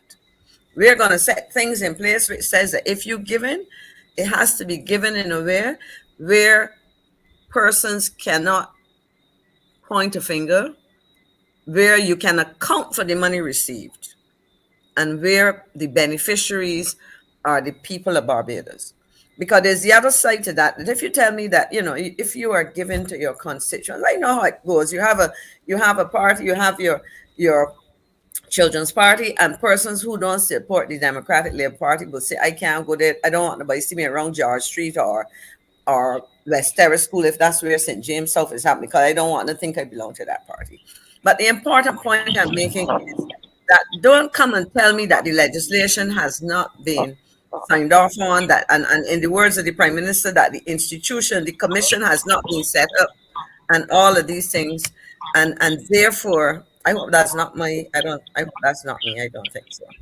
And therefore, what we what we as Barbadians need to understand that the case closed and You enclosed. have to It, vote. it clearly is a situation where the prime minister should have come. In fact, before she did, since Cynthia Bradshaw should have come to the public and said, "Look, I'm sorry, things did not, whatever." But the prime minister is coming out to tell us, "You Bajans, shut up. This matter is done with." It is not done with because there's something called the letter of the law and the spirit of the law, and you cannot have it both ways. Talking about that, I want to put something on the table in relation to this whole Miss Mhm. McLean, someone here is saying, Alvin, um,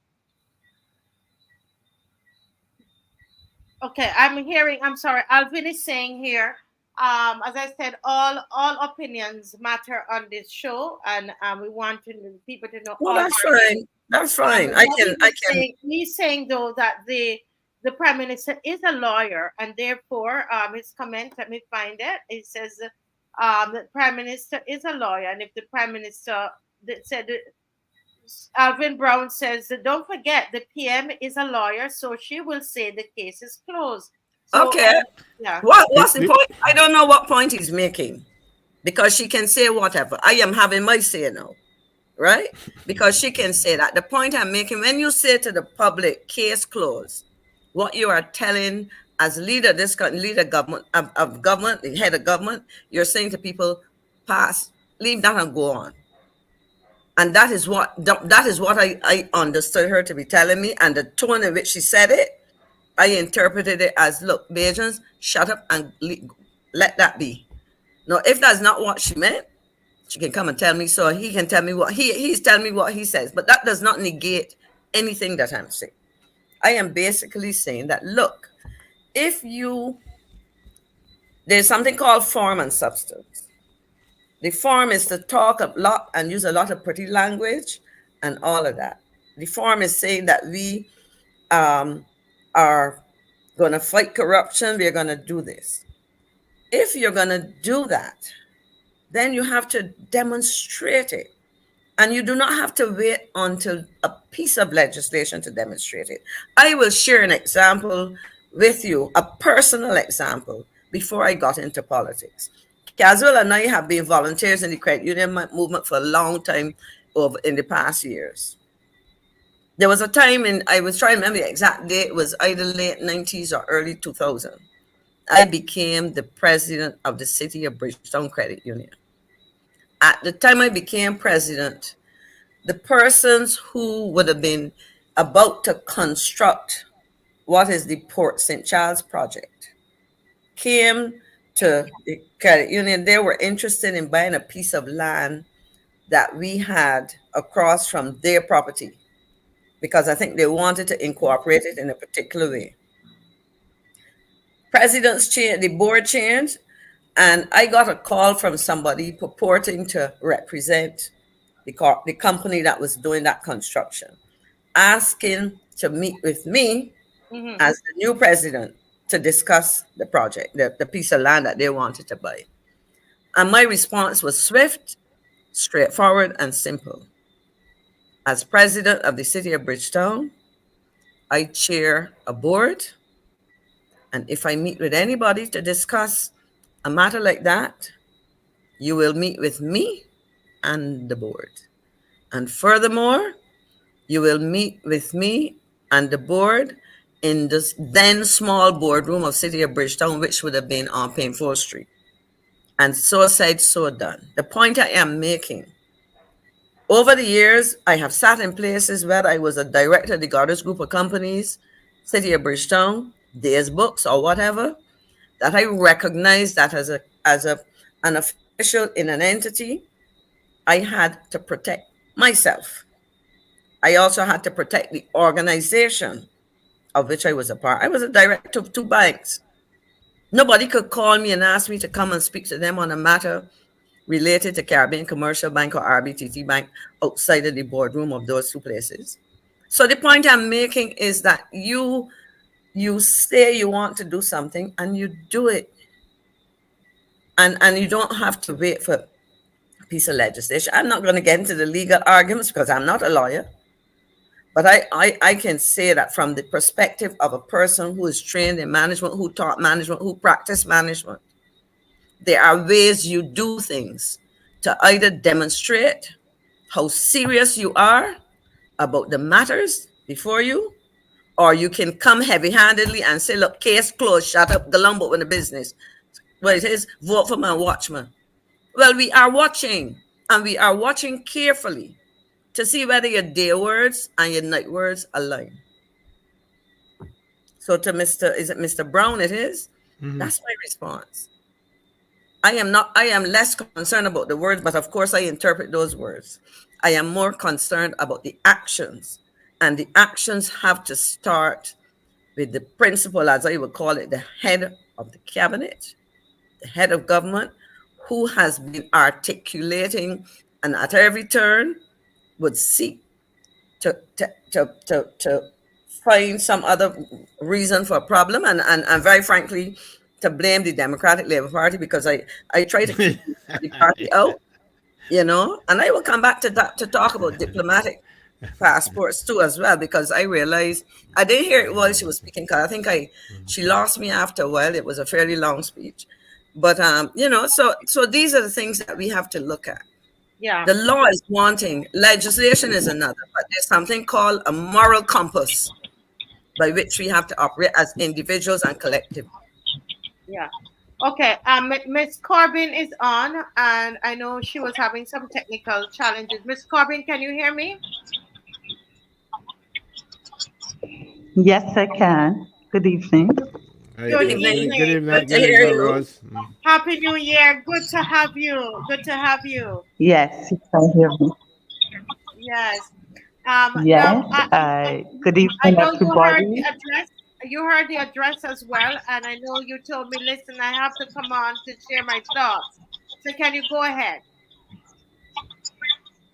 Yes, please. I want to say thank you, Marcy, again, and good evening to you. Good evening to colleagues and friends, Maxine and Caswell, and Evening. to those who have joined us.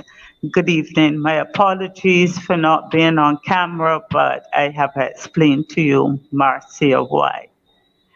And both Maxine and Caswell and yourselves, you've set the platform for my own intervention. And I want to start by saying that I am not surprised by the cabinet reshuffle. Um, Recently, actually midweek last week, I was led and I am reading the book of Isaiah, the prophet Isaiah. And I have been getting up quite early in the mornings and I've been praying as I usually do, but with a greater degree of urgency for Barbados. And I had a dream on Thursday night, and I got up early and told my husband, now, Martha, you know I have told you about my circumstances. I don't have internet access. Uh, I've changed addresses. So I am kind of between two houses. So I'm not in touch really. My newspaper continues to be delivered at the other address. And the newspaper had nothing to indicate to us what was going to be announced yesterday. And I got up on, after a dream on Thursday night, I saw Marsha Cattle, like the little girl that I would have taught at Belmont Primary School. And I told my husband, there's going to be a reshuffle, a major cabinet reshuffling in Barbados, and Marsha Cattle is going to be recalled. I told him that. That's what I saw, that is what I felt from that dream. And therefore, I'm not surprised. And I said there's going to be a major reshuffling, some shifting here, some shifting there, some new faces. And this is all going to be the Prime Minister's strategy for the new year. And so it has happened. I'm not surprised. I This is the way things are going to be, and we better get prepared for what is ahead.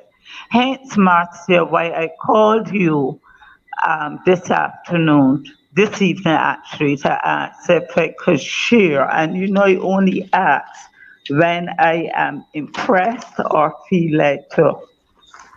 And I would like, because I've got my newspaper, I kind of had my hopes built that the Prime Minister was going to speak to the Sanshire Bradshaw matter and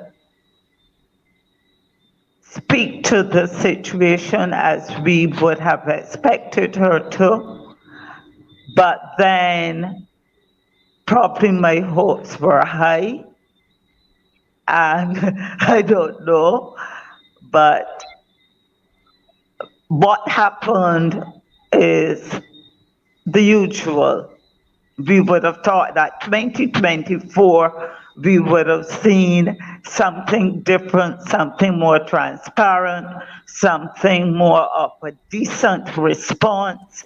But like Maxine said, it was like case closed, shut up, move on. And I think that is an affront to us as persons who are expected to conduct our affairs above board. If that is the new standard for Barbados, all we can do is pray and act. So Maxine, like you, that's my concern. The manner in which we were told case closed. And for me, there's a case that I am opening now, and I am venturing where I ventured at that town hall meeting at Dighton Griffith when I asked about the budget for this education reform.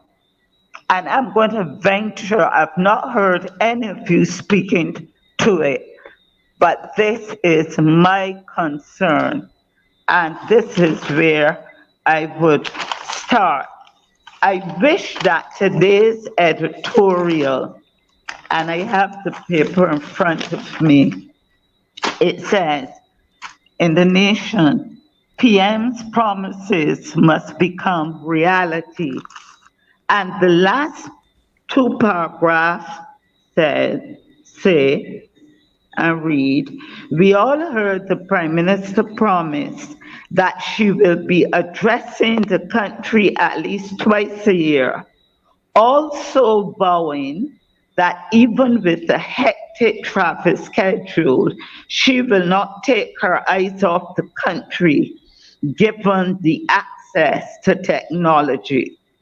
Prime Minister, we have all heard you, and now we will hold you to your promises and to your word.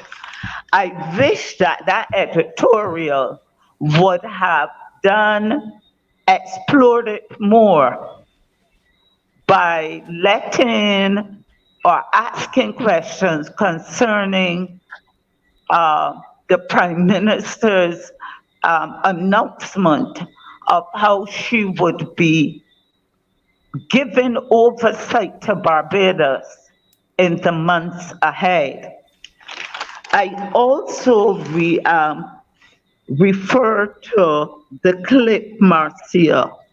Could I ask you, Marcia, to show that clip that I would have sent to you?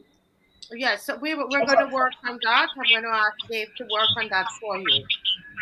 So I can continue until then? Yes, please do. Okay. Let me read then where the Prime Minister referred that Barbados is taking on the chairmanship of the V20 countries. That would be the countries that are supposedly vulnerable to climate change, more vulnerable to climate change than others, scattered across Africa, the Pacific Islands, the Caribbean, etc. And she said, this appointment is driven by my personal need to broaden the participation of competent persons, which she said that Senator Ambassador Elizabeth Thompson will assume the responsibility of sheriffs. That's it. As Barbados chairperson, as Barbados takes on the chairmanship of the V20 countries. She continues, this appointment is driven by personal need to broaden the participation of competent persons who can assist me in sharing the burden of international responsibility. Indeed, our outstanding participation internationally has made the difference. You all heard me chuckle. Has made the difference in the kind of international assistance to overcome many of the challenges that have caused others in similar circumstances to crumble. The Prime Minister said that she would maintain oversight of the transformation on the ground, adding that the external interaction would not take her away from local issues. Do you all know what SMH stands for every WhatsApp messages or social media? What that means? Shaking my head. Please, I am seeing now on screen. Yes, Please we're share going to that go clip ahead. for We're me. going to go ahead and play it now for you. Go ahead, Dave. Thank you. I should advise that in May of this year, Barbados will be taken over from Ghana, the chairmanship of the V20 countries of the world, vulnerable countries, a global partnership of 68 countries from Africa, Asia, the Caribbean, Latin America, and the Pacific, which are disproportionately impacted by the consequences of the climate crisis. It is proposed that Senator Ambassador Elizabeth Thompson, who is Barbados' ambassador for climate change, law of the sea, and small island developing states, will assume responsibility as my Sherpa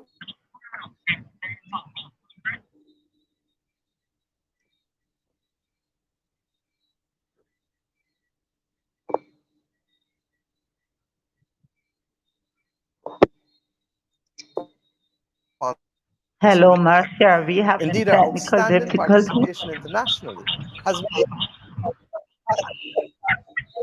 international assistance.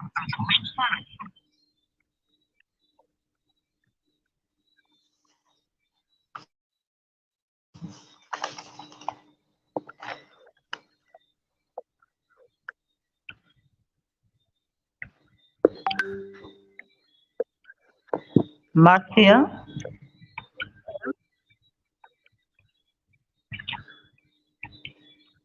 We're sticking. Yeah, I Rose, think we seem to be having some issues because challenges. Mars has dropped a bit too. So, Overcome many of the challenges that have caused others in similar circumstances to crumble. We have assembled a great team, and I want to thank Professor Avinash Prasad, who has served and is the president of that bank on these matters of climate crisis. But at the same time, that for someone who is Okay, so we're having some challenges there with the audio. I think we got the essence of it. All right, so we could cut it. We have the essence of it. right. Thank you, Dave. Yes, go ahead. Go Uh, ahead. What, what, um, what I would have liked us to hear at the end is where the Prime Minister says that she would be doing, I'm summarizing, that her travel demands, her travel or her chairmanship or the international responsibility given to her now as chair of the V20, that she'll be out of the island quite a bit and that she would be using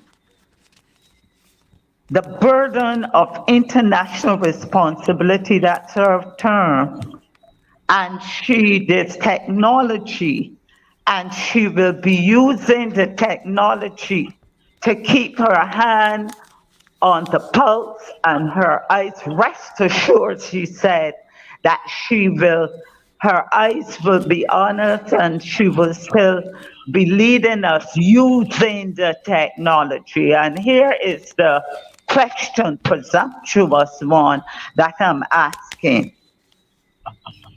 I am asking or trying to wrap my head around this one.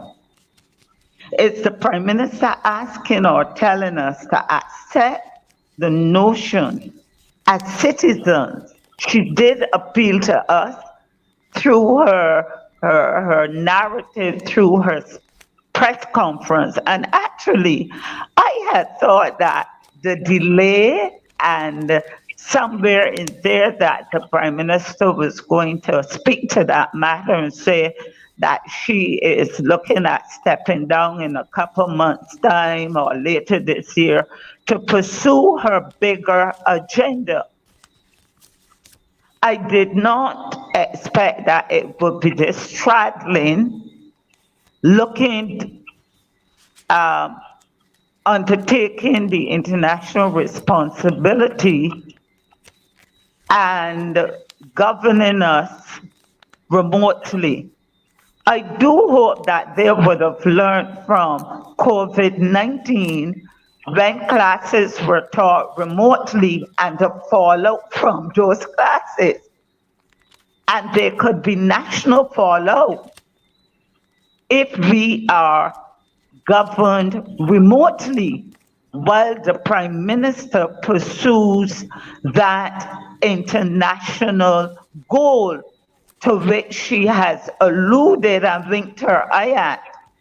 Now, I am wondering if she is asking or telling us to accept this. I am wondering or asking to if there is no other suitable candidate internationally who does not have the responsibility as Prime Minister or leader of a country. Is there no one else out there to shoulder that responsibility that she has, I dare say, taken on upon herself in pursuit of her personal ambition? Vic Finance.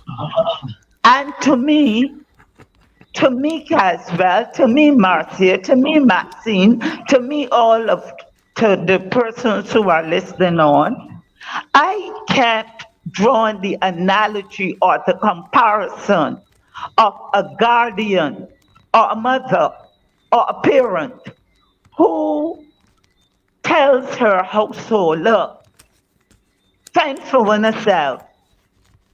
I am going overseas and I will check in with you all remotely. I will, there's no talk about remittances because I don't know if there are remittances to this country, Barbados. I don't know, a question we need to ask. Who finances these travels to these various fora? Where are the resources coming from? And Caswell, should they also be declared like the $7,500.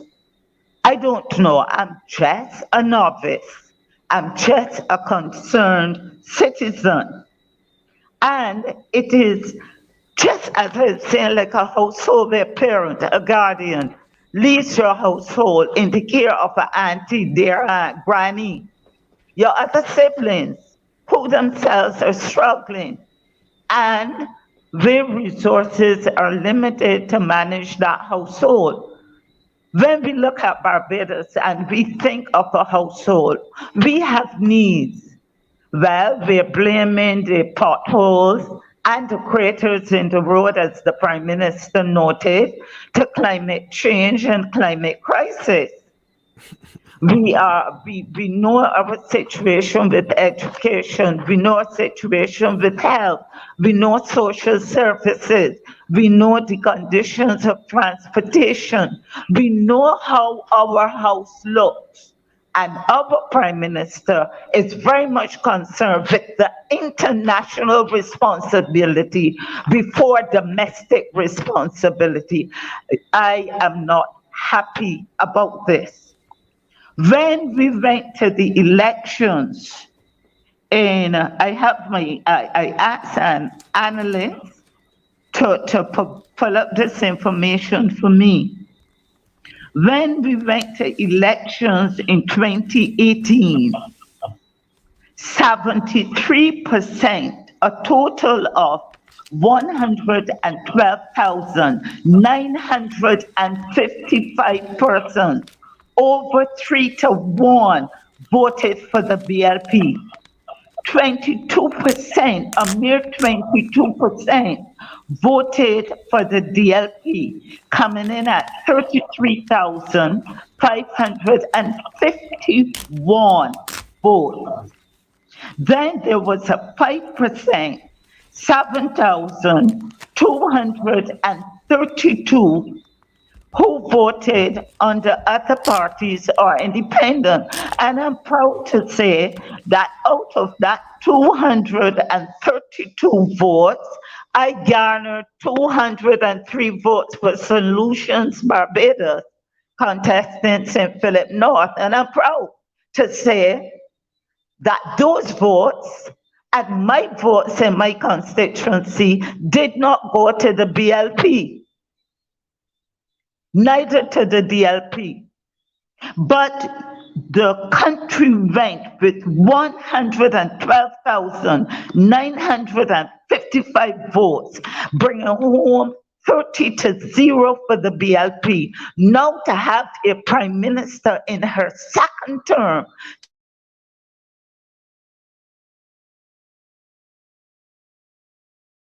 we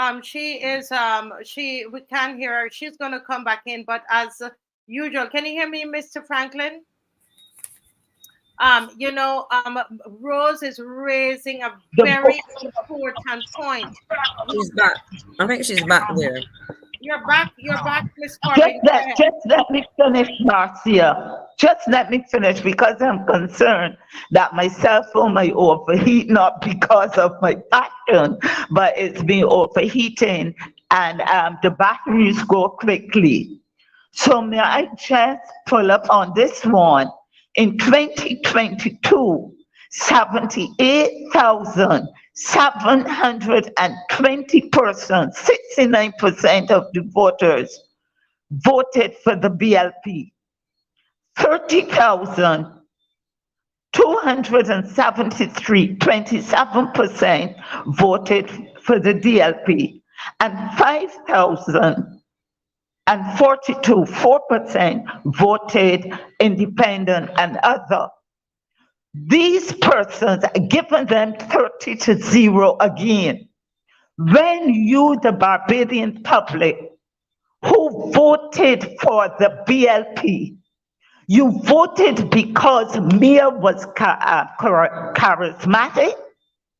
She strove by all the glitz and the glamour. You gave her the by-election seat here in St. George for Tony Moore. You demonstrated your absolute confidence in her to lead. You did not vote for Sancher Bradshaw to lead you as Deputy Prime Minister. You did not vote for all of these wet behind the ears persons, some of them who can't even manage themselves, far less ministries, to lead the country. I'm talking about helping to lift the heavy load. If you knew, Madam Prime Minister, that your ambition was to be on the global scene and take up a global position, you should have abdicated in 2022.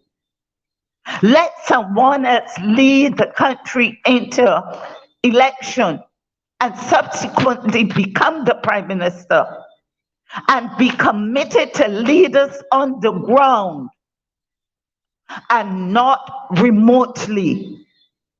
We are not. How are you going to manage your cabinet, which is overloaded until it can vomit like an upset stomach? How are you going to manage your cabinet? And we do know that it is alleged, note I'm saying that there is no support or even support to your Deputy Prime Minister from the cabinet. How are you going to manage all of those ministers of states remotely over time zones? I have traveled, as Maxine has, and others, over time zones, and I know what it is to connect to Barbados when you're over the other side of the equator. How are you going to manage your bloated cabinet? How are you going to manage your ministers of state? How are you going to manage your own constituents and constituency? I am speaking fearlessly, and I'm speaking as someone who in 2017 in Jerusalem, strangers came up to me, I didn't know them, and prophesied over me that I should be one to bring a change to Barbados. And I am standing in that gap. Many are afraid to speak out. But Madam Prime Minister, when you were a young minister at age 29 in 1991, assuming the Ministry of Education, Culture and Youth and Sports, I admired you. I admired you because of your dream and vision to help the disenfranchised and marginalized youth in Barbados. And so I threw my weight, not for any political gain nor profit, but because of my commitment to the youth of Barbados and the future. Now you're abandoning those people, those young people who went out in their right shirts and voted for you. I supported you when you came under the watershed at Courage in Paris. I went to Things Gospel. I bought you a tape, a CD, and on that CD there was a track called I'm Praying for You. And I sent you a handwritten note. I delivered it to your ministry. And I said, I'm praying for you. You're a young woman in this post. And I'm praying for you. So the people out there who says that we are who say that we are haters, we are distractors. You yourself use terms like that we're distractors and detractors because we speak out. I choose to speak out. Madam Prime Minister, you cannot lead this government, this country called Barbados, for the sake of your international claim and leave us abandoned. It is a no, no. I say no to being governed remotely and by technology.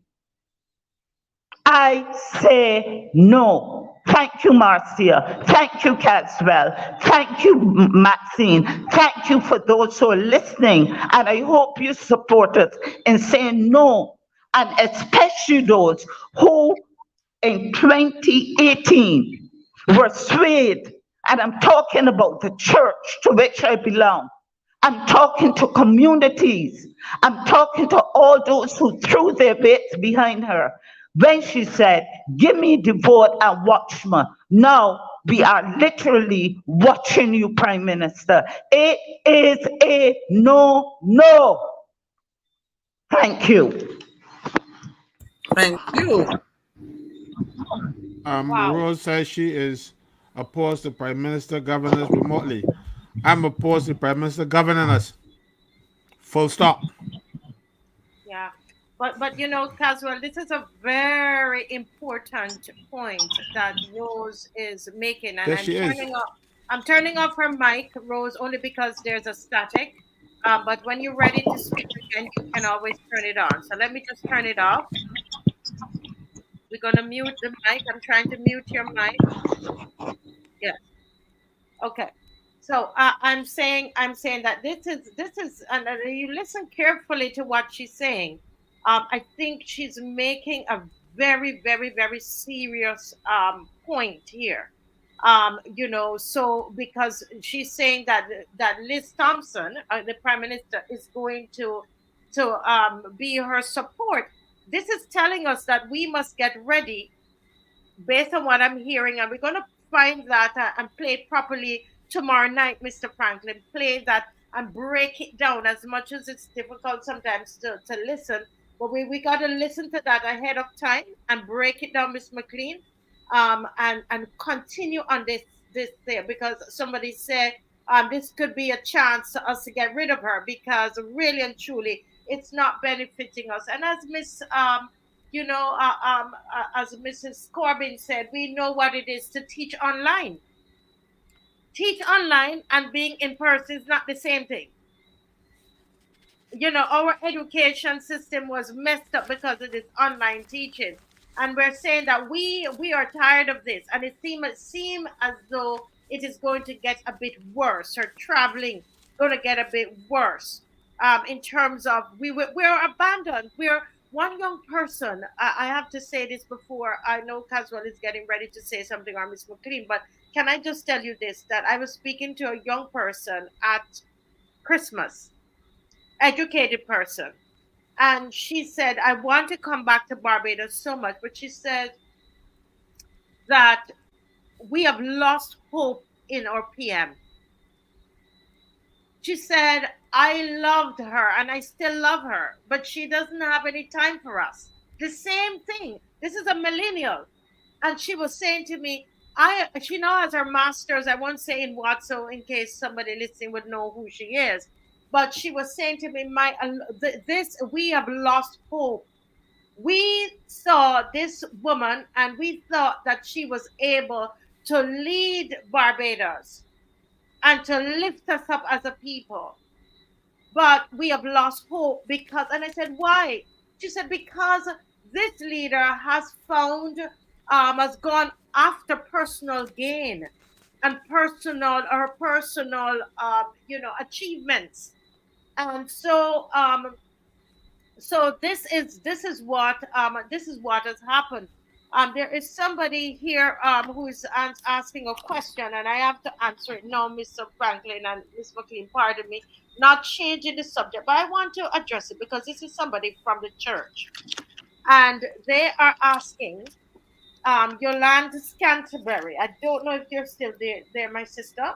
If you're still there, you're asking is or do we have any independent persons on this panel with no political party affiliation? And I want to answer you clear and straight that that there are several of us on here with no political party affiliation, and we're totally independent. Everybody knows that Miss McLean was part of is part of the DLP, and she was a senator for the DLP administration. When she comes on here, the understanding is that she's not speaking on behalf of the DLP. We have asked, I have asked others, right, to come on, and people don't want to come on. This is an open forum. If you have somebody, Miss Canterbury, from the BLP who can come on to the show and willing to come on, it's not a problem. Okay? But I just want you to know that Mr. Franklin has no political party affiliation. I'm hearing some papers rattling. I don't know who. He used to be a bee. Well, there No, you go. let me interject here because No, no, I before you interject, let me finish here. Mr. Franklin used to be a BLP and he's no longer. Miss Corbin, it does not is not attached to any either. political party. Okay, so I just want you to know that there are more than three of us that are not. I have no interest to run for anything. I didn't have any interest to sit here. God has to speak to my heart as you. And then you ask another question, which is I'm curious. You said if the march is going to be a march for Jesus, and I want to address it because I am the one who who say, although Miss McLean is a Christian and so is Mr. Caswell Franklin, one of the best better Christians I know, and Corbin as well is well. Let me just address this here by asking you a question, Miss Scantlebury. When Martin Luther King Jr. was leading the marches in the U.S., were those marches marched for Jesus? And I want to ask a question, Mr. Franklin, because this is where the church, you get into this mode and into these kinds of things, and you not necessarily you, Miss Canterbury, because I don't know, not necessarily you, but it's the people in the church who went about and start to anoint and wash Mia Wash your Martin's feet. feet and ordain her as the leader. So you're telling me you didn't see that this was coming, that we would be abandoned? You didn't see the corruption that was coming? And what would Jesus do with all of this corruption that is in this country? I tell you this, he will be the first on the march, and he would not demand a march about himself, because it will be a march about the people. Jesus is about the people. So let me tell you something, guys. This kind of religious kind of thing, this is what has put us in the place that we're in. Because somehow something told you that you needed to set her apart and ordain her to do this wickedness in this country. Yeah, I'm not buying that. So it doesn't need to say a march for Jesus, because he's not asking us to do one for him.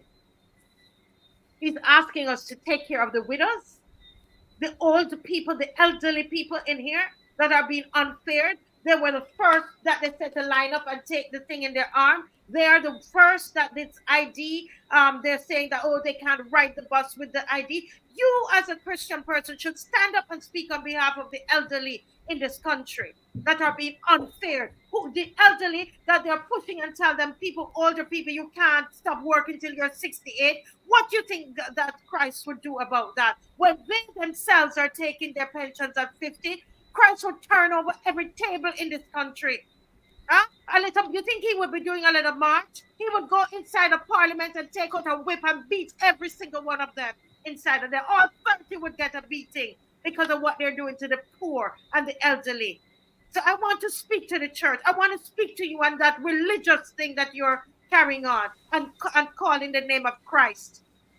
Don't call the name of Christ when there's injustice. Huh? Look at this thing with the check. What do you think that Jesus will be doing? Huh?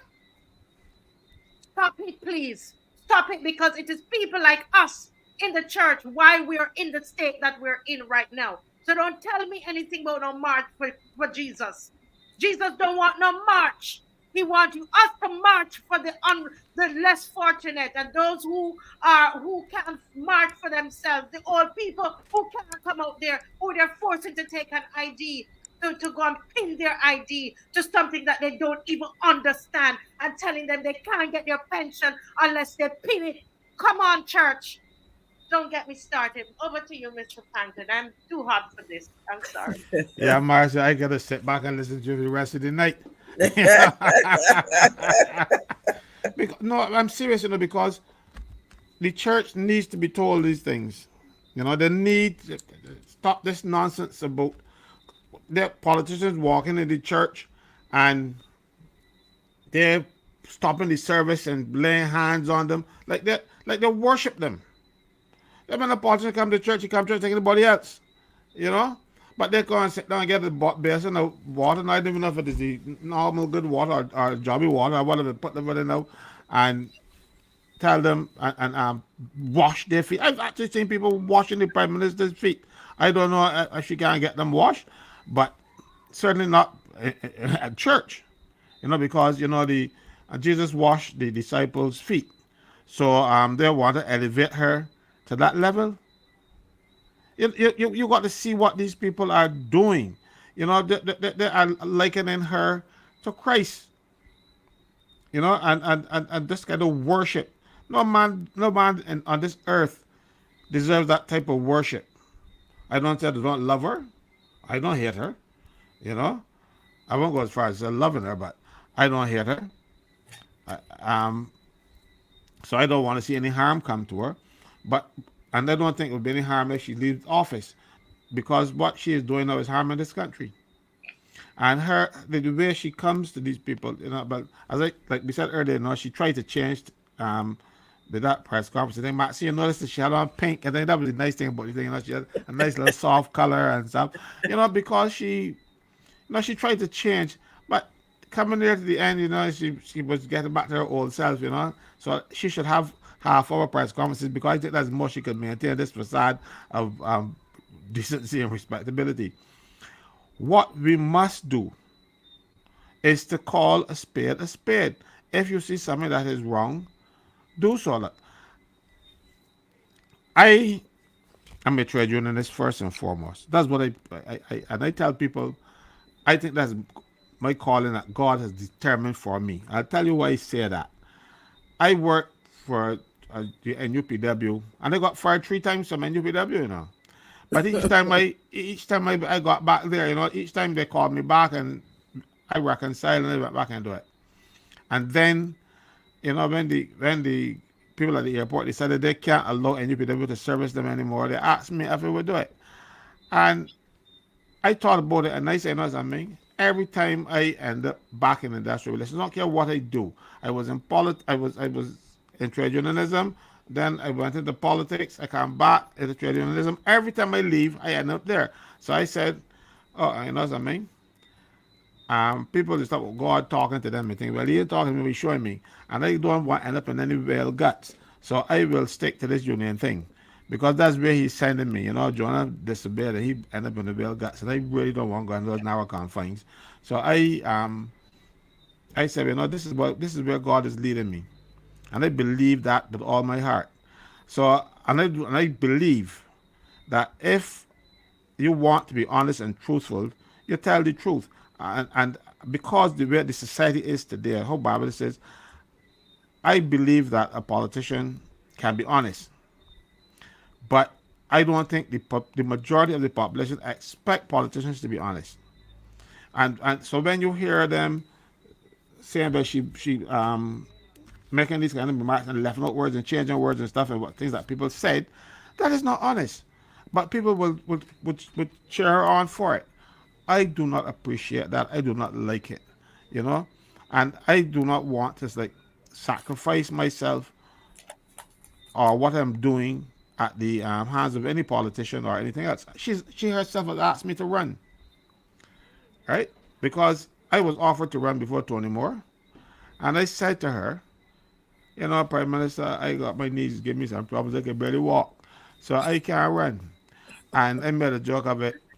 I, I moved on, because I don't want that conflict of interest. So it has not anything to do with politicians or hating anybody or liking anybody. I went to the Democrat Labour Party meetings and I spoke at them, because I didn't join. I was invited. I went. So it is not a question of me. And if the bees want me to come and speak to them, I'll go. If a PTA want me to come, I will go. I will go if I have a message and people want to hear it. So it is not a question about me being political or anything. I hear Maxine on these programs at night. Maxine don't go out there shouting any political nonsense. She speaks her mind. Like Maxine that I'm accustomed to over these years. We go to meetings, we debate. We don't always agree, but we don't we don't become disagreeable and thing. We still speak at the end, and then I lick my wounds if I lose it along. That is the situation. So I am very sorry if people want to label me because I don't even know what my label is. You know, when it comes to these issues, I voted for both major political parties in my time. I voted in the last election. My candidate did not win, and the person I voted for I did not win, but that doesn't make me a dem. Um, when but when I voted for the Barbados Labour Party people, I was a Barbados Labour Party supporter and a member, an officer of the party. So, so if you think because I speaking against what they are doing now, it isn't because I hate anybody. It is because what they are doing is worthy of condemnation. As simple as that. And I will not stand up and tell you you are doing good when I see for myself that you are not. So if people think that I am here supporting any political party, I am sorry for them. I just do what I believe to be right, what is honest. You know? And if I am wrong at any time, I'll be the first to come and say I'm sorry. I'm not perfect. I don't think any one of us are perfect, but at the same time, I am not going to sacrifice myself to say because I'm not perfect, so I'm not going to say anything. You know, so I'm very sorry if people want to label me, they can't. Should I? Okay, Caswell, Yeah, go having ahead. said that, I really want to get back to what Mrs. Corbin said, but before I do Yes. that, I need to comment to the Miss Canterbury or Mrs. Canterbury who called because I get extremely irritated when I hear self-righteous pronouncements on the part of people about who was here from whatever. I have come on this show regularly, and as you would hear me say, I never hide my political allegiance. I spent 10 years in the cabinet of two prime ministers, first David Thompson of blessed memory and Frando Stewart. I gave of my best as I did in everything else. I am an Anglican. I consider myself to be a practicing Christian. And in the words of the late Bishop Youngerish in a sermon he once delivered, he said, we Anglicans should be thinking Christians. And as I try to live the life of a Christian, I also recognize that politics is an important part of that. I draw a distinction between partisan politics, where nothing I say can if I were being partisan, nothing the other party or other government or parties would do would be right. We come here giving of our time in a very serious way to allow people to understand, to help people to see a lot of issues. I have heard people commend the government where it needed to be commended. I've heard Marcia do it. I've done it myself. I've heard Caswell do it. But we have a situation where, in the absence of an opposition in parliament, it becomes even more important that the people speak. I served 10 years as leader of government business in the Senate. And I will say this, I never sought just to be trivial, but to analyze things properly and deal with them in that way. Hence, I think Miss Canterbury, rather than come and ask if you walk for Jesus, go and read a little bit about Jesus and politics. There's a lot of material that you can read, including citations where you can go to the Bible. You know, this, as I say, self-righteous behavior to me is unchristian, but I don't want to pursue that anymore because it has taken away time from some of the things. I want quickly, though, to recognize and thank Mrs. Corbin for making the effort to come on and speak to these things. I have observed the Prime Minister as she undertook to grow and develop her international persona, her international reputation, and all of that. And I've seen it work for her. And in fact, sometimes I smile because often if you listen, and I tell people I'm not only a thinking Christian, I'm a critical thinker. And often, as I listen to issues, whether you're talking about climate change, things related to finance, global financing, whatever.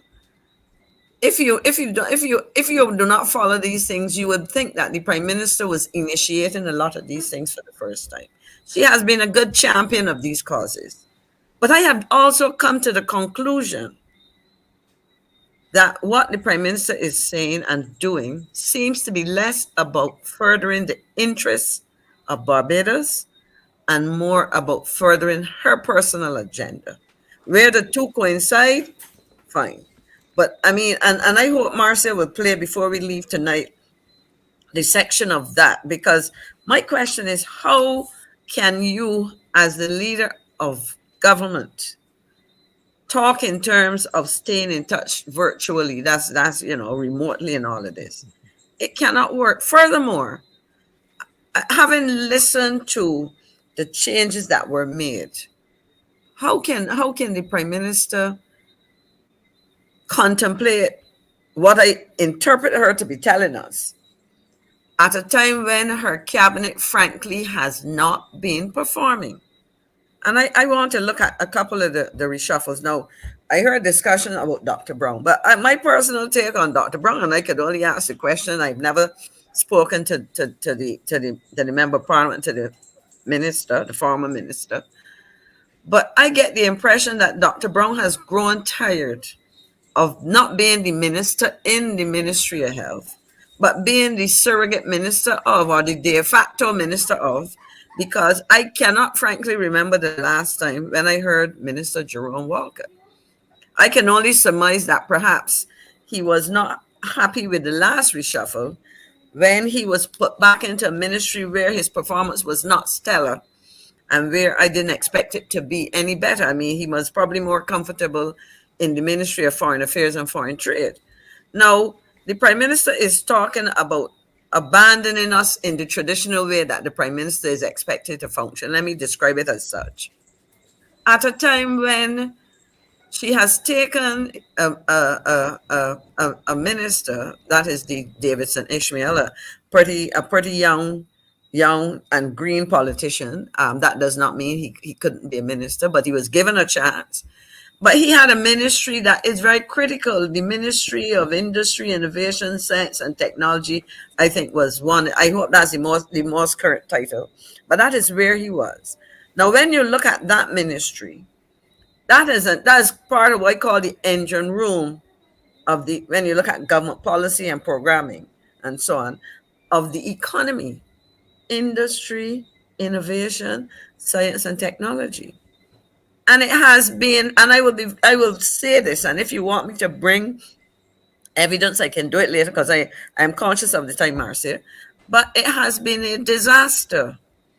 And I believe last time I was on, I mentioned the Barbados Investment and Development Corporation, which is now Export Barbados. But that entity is in the process of being dismantled, to be replaced by what I am not sure, because the unfortunate reality is what we do not get from this administration are details. I mean, we haven't seen any document.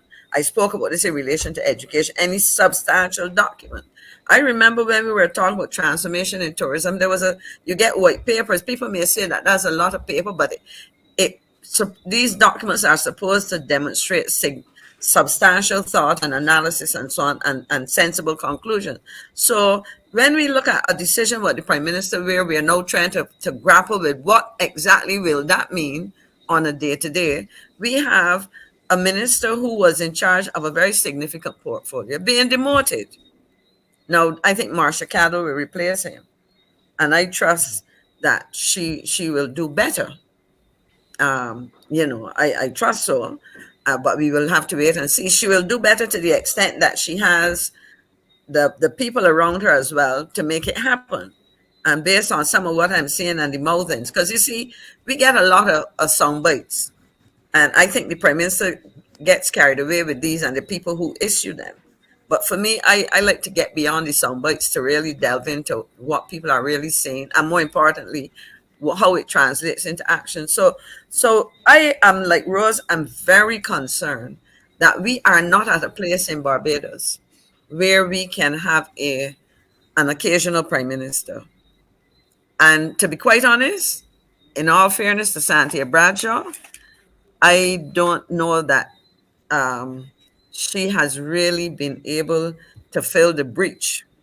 In terms of what I mean, I recall that she took on that mammoth challenge when she personally had health challenges. I trust that she is in a much better place health wise, but the stress certainly is not something I worry about her. She would tell you to call her my daughter in the Senate. I try to protect her, even though she was on the other side sometimes when my colleagues got a bit robust. But in all seriousness, I believe that we have a situation in Barbados where we are dealing with a potential crisis that can easily be articulated. And let me say what that crisis is, and I would pause because I am aware of the time.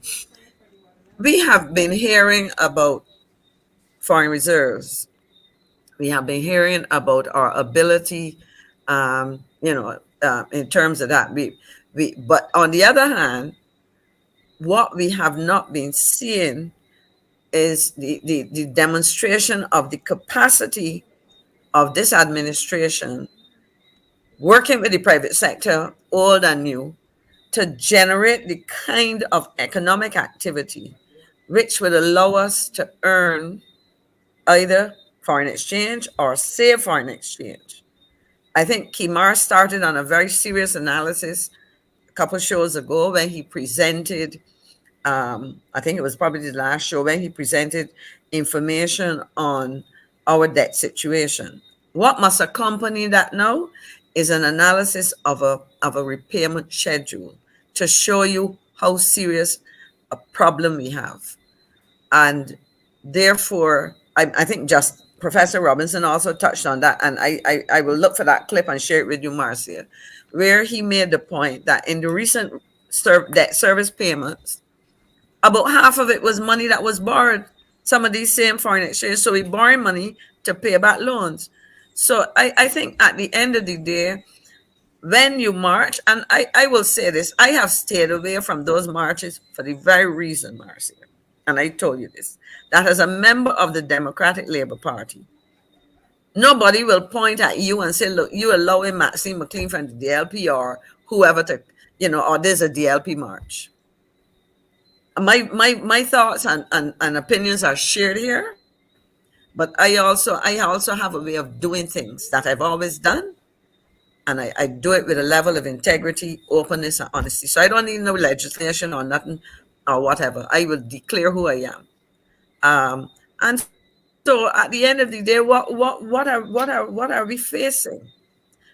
People were asking about um, Ambassador Thompson as a Sherpa. Now that is a term used in diplomacy. She's going to be out there helping to carry the load in terms of that. And the truth is, you know what I've discovered, Marcia? That you have 30 members of parliament. And from my observation, and I challenge anybody to show me otherwise, it seems as though the prime minister has been developing, or she's been leaning very heavily. Let me put that, increasingly leaning heavily on Elizabeth Thompson.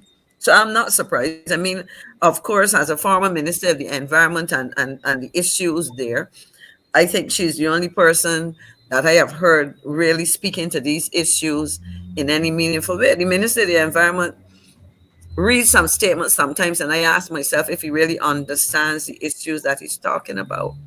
So when I remember and Caswell can remind me of this, when Errol Barrow, when the Democratic Labour Party lost and Errol Barrow went on sabbatical, it was Yes, it's about to the recharge Barbadians the batteries. task.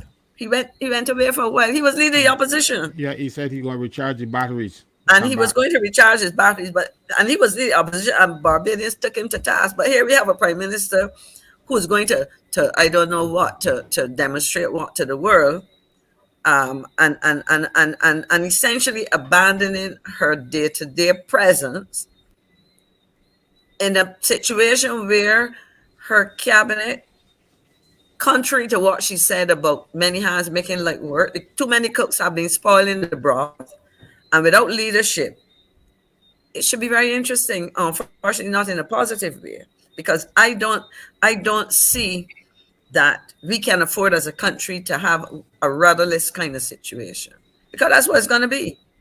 Checking in now and then, we have serious problems we're facing. And that, to my mind, really begs the question: has the Prime Minister of Barbados lost interest in the job of Prime Minister? It cannot simply be a level of comfort or arrogance on the other extreme of the continuum, that you are so comfortable that things will work, or you're so arrogant that you believe you can lead us remotely. Because to me, that is a recipe for disaster. And if she's not interested anymore, let the Barbadians know that we are watching. But the reality is, we cannot watch in silence anymore, and we cannot watch hoping that things will change. They seem to be going in the other direction. We have problems in education. We have problems in health. The economy is not taking over. We hear a lot about tourism numbers, for example, recently, and what's coming in June with cricket and all. That's great. But you can listen week to week and hear the Minister of Tourism in Jamaica, for example, telling us about how much money they are earning. I got a Right. note from somebody today who said to me, a flight came in from the UK, and I think it was St. Vincent. Not only were the tourists on that flight out of the UK, a lot of them heading to St. Vincent, but some of them were boarding from here to go. Now, my question is, are they splitting their holidays between, dual destination holidays? And that is nice. But if that is not what happened before, it means that our revenues are being reduced by that splitting destination, because it means you probably must spend less time.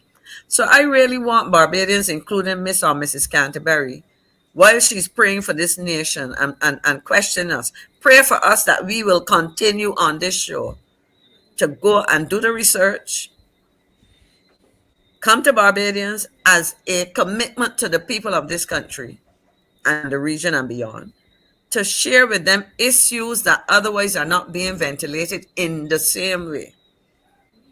Because it is not, even with the best of efforts of a political party, you will not find that on a weekly basis, was it Sunday, Monday, Wednesday, Friday, 4 days of ongoing dialogue, talking about issues, putting such solutions on the table. On the other hand, one of the things that Marcia has sought to do with, in terms of mobilizing not the 3 or 4 or 6 people who turn up on this show regularly, but mobilizing from the audience persons who are willing to put their ideas on the table in terms of solving some of the problems. Some of them may be taken on board by government, but some of them may very well be initiatives that individuals or groups of persons outside of government or with government's help can bring to the table. So I get upset partly because I know myself, and when people come to question my motives or to question my integrity, I have a problem with that, because I don't like people judging. And we're supposed to be Christians. Don't judge people. You come and ask a question, but in asking the question, you're also saying something. And that's something I find offensive if we're marching for Jesus. Of course, Yeah. we're marching for Jesus.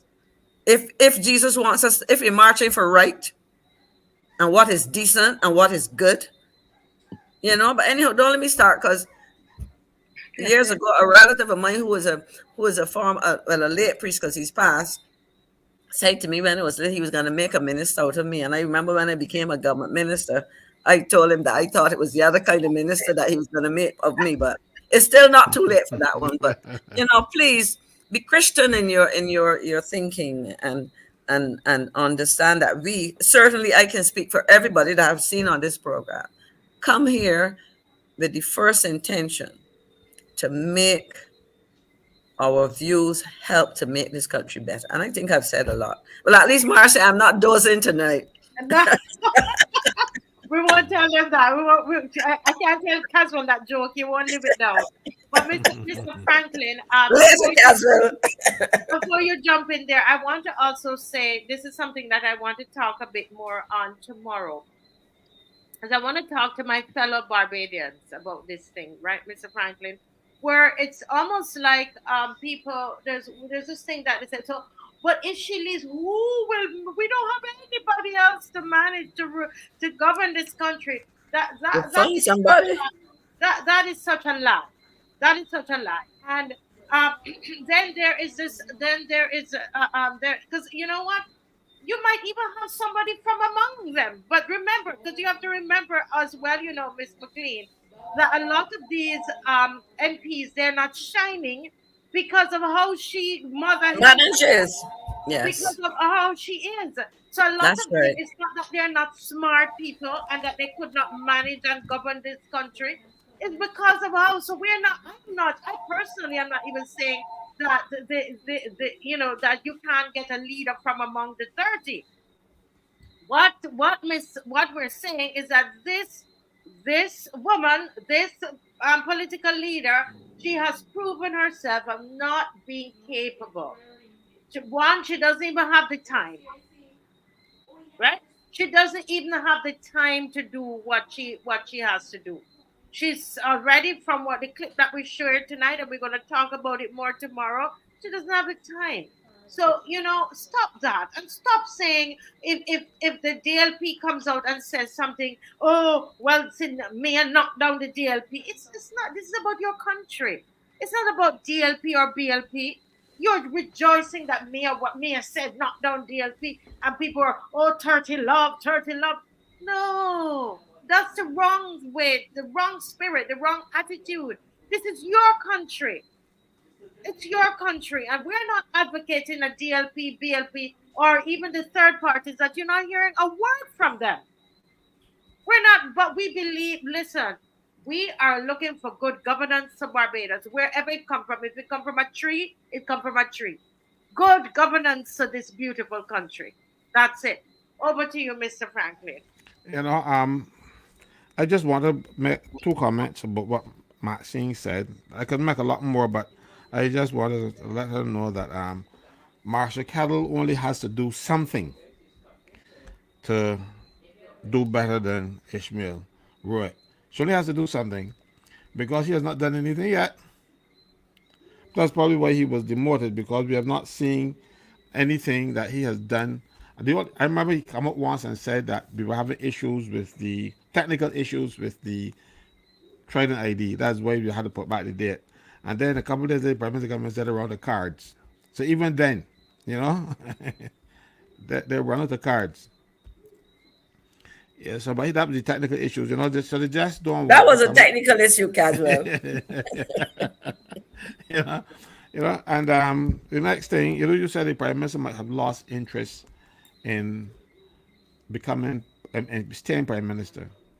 I think the Prime Minister is one of those people who like to rack up accolades, and then she gets bored and want to move on. And I don't. I think the interest of being Prime Minister no longer, because she has achieved it already. It's under her belt. It is not. It is not something she can achieve anymore. She wants to achieve something new. She wants something different. She is always thinking about Mia, this narcissist that exists in her. Um, is just only thinking about what she can get, what she can do, and you know, if you see the way she speaks to us and how she's, you would tell that that's that narcissistic behavior that she she portrays. She is the right person. She's always right. Just check it out. So she has lost interest. It is a question if she has lost interest. It is how long she has lost interest. Because if I were Prime Minister of Barbados, I would be here trying to make sure, because right now this country is in a mess. And I would not be trying to seek to go and find other avenues to go and mess up, because that's the only thing that can happen, rather than I would stay here and try to put my country right. So when you put your country right and say, well, I have done all that I can do, I can move on. But no, she has not done anything yet, other than put us into more debt, others to make us look stupid in the international community by reneging on our commitments to pay about our debt, because that was not a stellar occasion for the in the history of this country. You know, never in the history of Barbados have we any administration refused to pay our debt. You know, and that is something that she has achieved. So when people talk about her legacy, that is part of the legacy. I keep telling you all that Hitler also had a legacy too. You know, so so the next thing I want to address is the other people in the cabinet who might be able to shine. You know, and I've always defended Kerry Simmons, because I even put up a thing the other day where they said, don't judge him, you know, unless you walk a mile in his shoes. You know, they say his shoes. You know, um,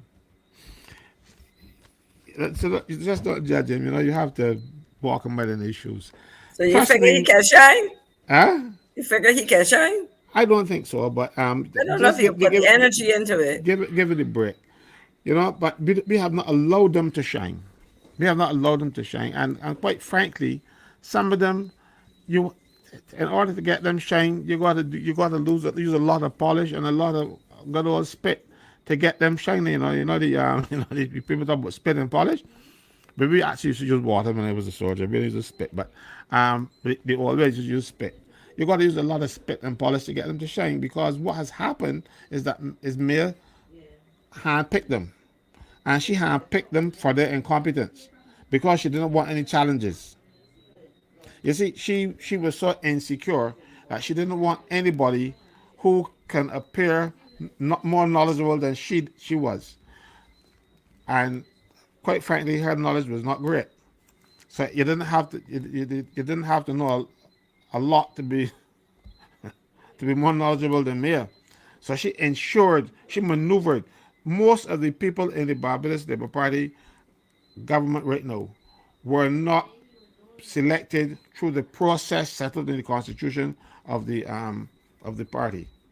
You call a fellow who interested and tell you, look, I want you to step aside and let Maxine run, so that you will get the person that you want. They don't put any, so they won't put any skills behind you. Like, for instance, you had a guy called Neil Roy.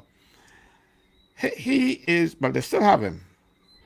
This man could barely read, but he was the messenger in her father's office and yard boy, that kind of thing. And then he got a big job watching old men sleep at the Clydesdale Center, you know. And then next, you know, he's a parliamentary secretary in a ministry, you know. So she didn't want competence or ability. She wanted people who would look up to her and be worshipful, like some of these other people who are challenge us to say that we are people who are going to wash your feet. You know, it is about governance in Barbados is about motley, not about the best interest of the people in this country. You know, and I felt insulted when she talked about abandoning us, because that's basically what she is saying she's going to do or attempting to do. Abandon her responsibility. You know, when you are a soldier and you're in the trenches fighting, you get up and run, they shoot you.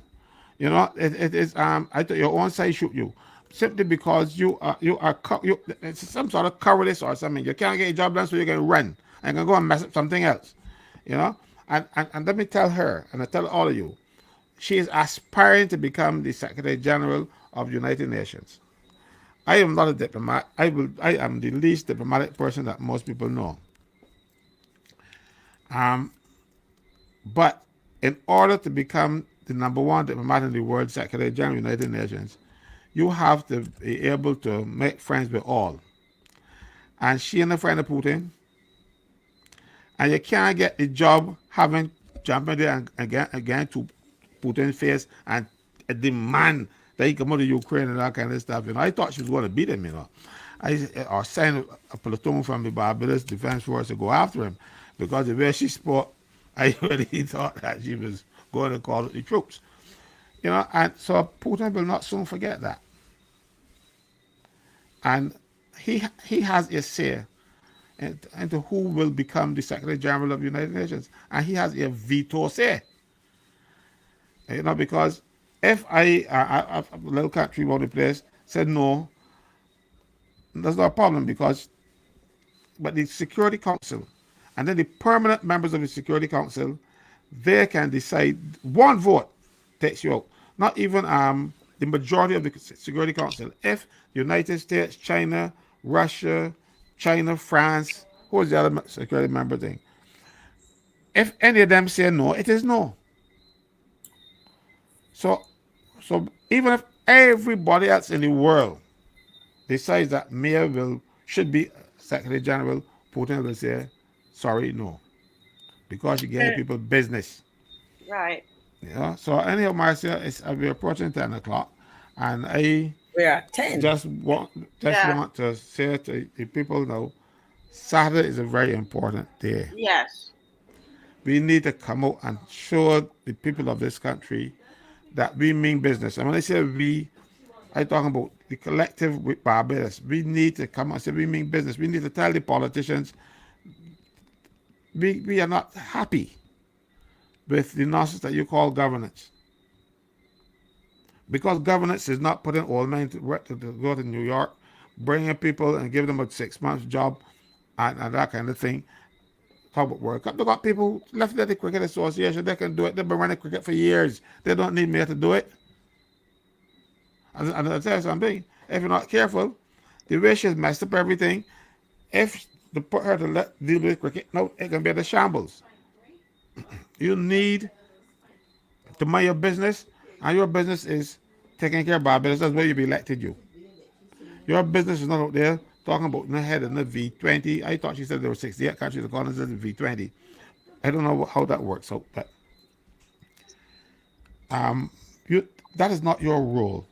Yes, send your Sherpa or send your sheep to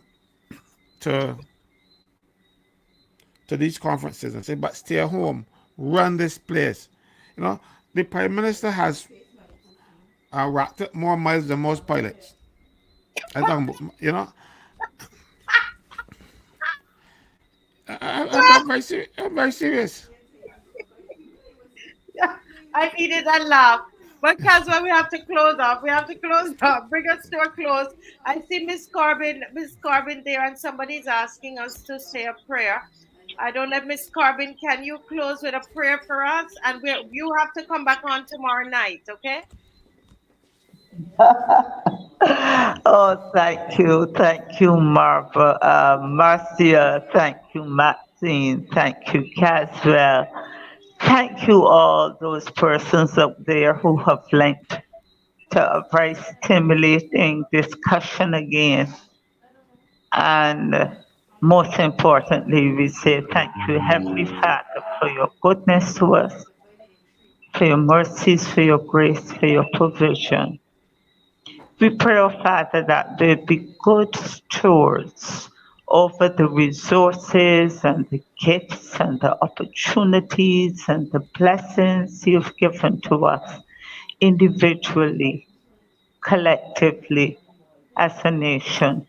Father, we're seeing so much waste. We're seeing so much lack. We are like sheep without a shepherd. We're seeing those, like the prophet Ezekiel said, who took the best for themselves, the best grass, the best water. And when they tired, they trampled the grass and they muddied the water so that the masses can't have any share of it. Father, we ask that you'll have pity on us and be merciful to us and turn things around for your name's sake. I thank you for every person on this platform and beyond in the diaspora, here in Barbados, in the Caribbean, wherever they are.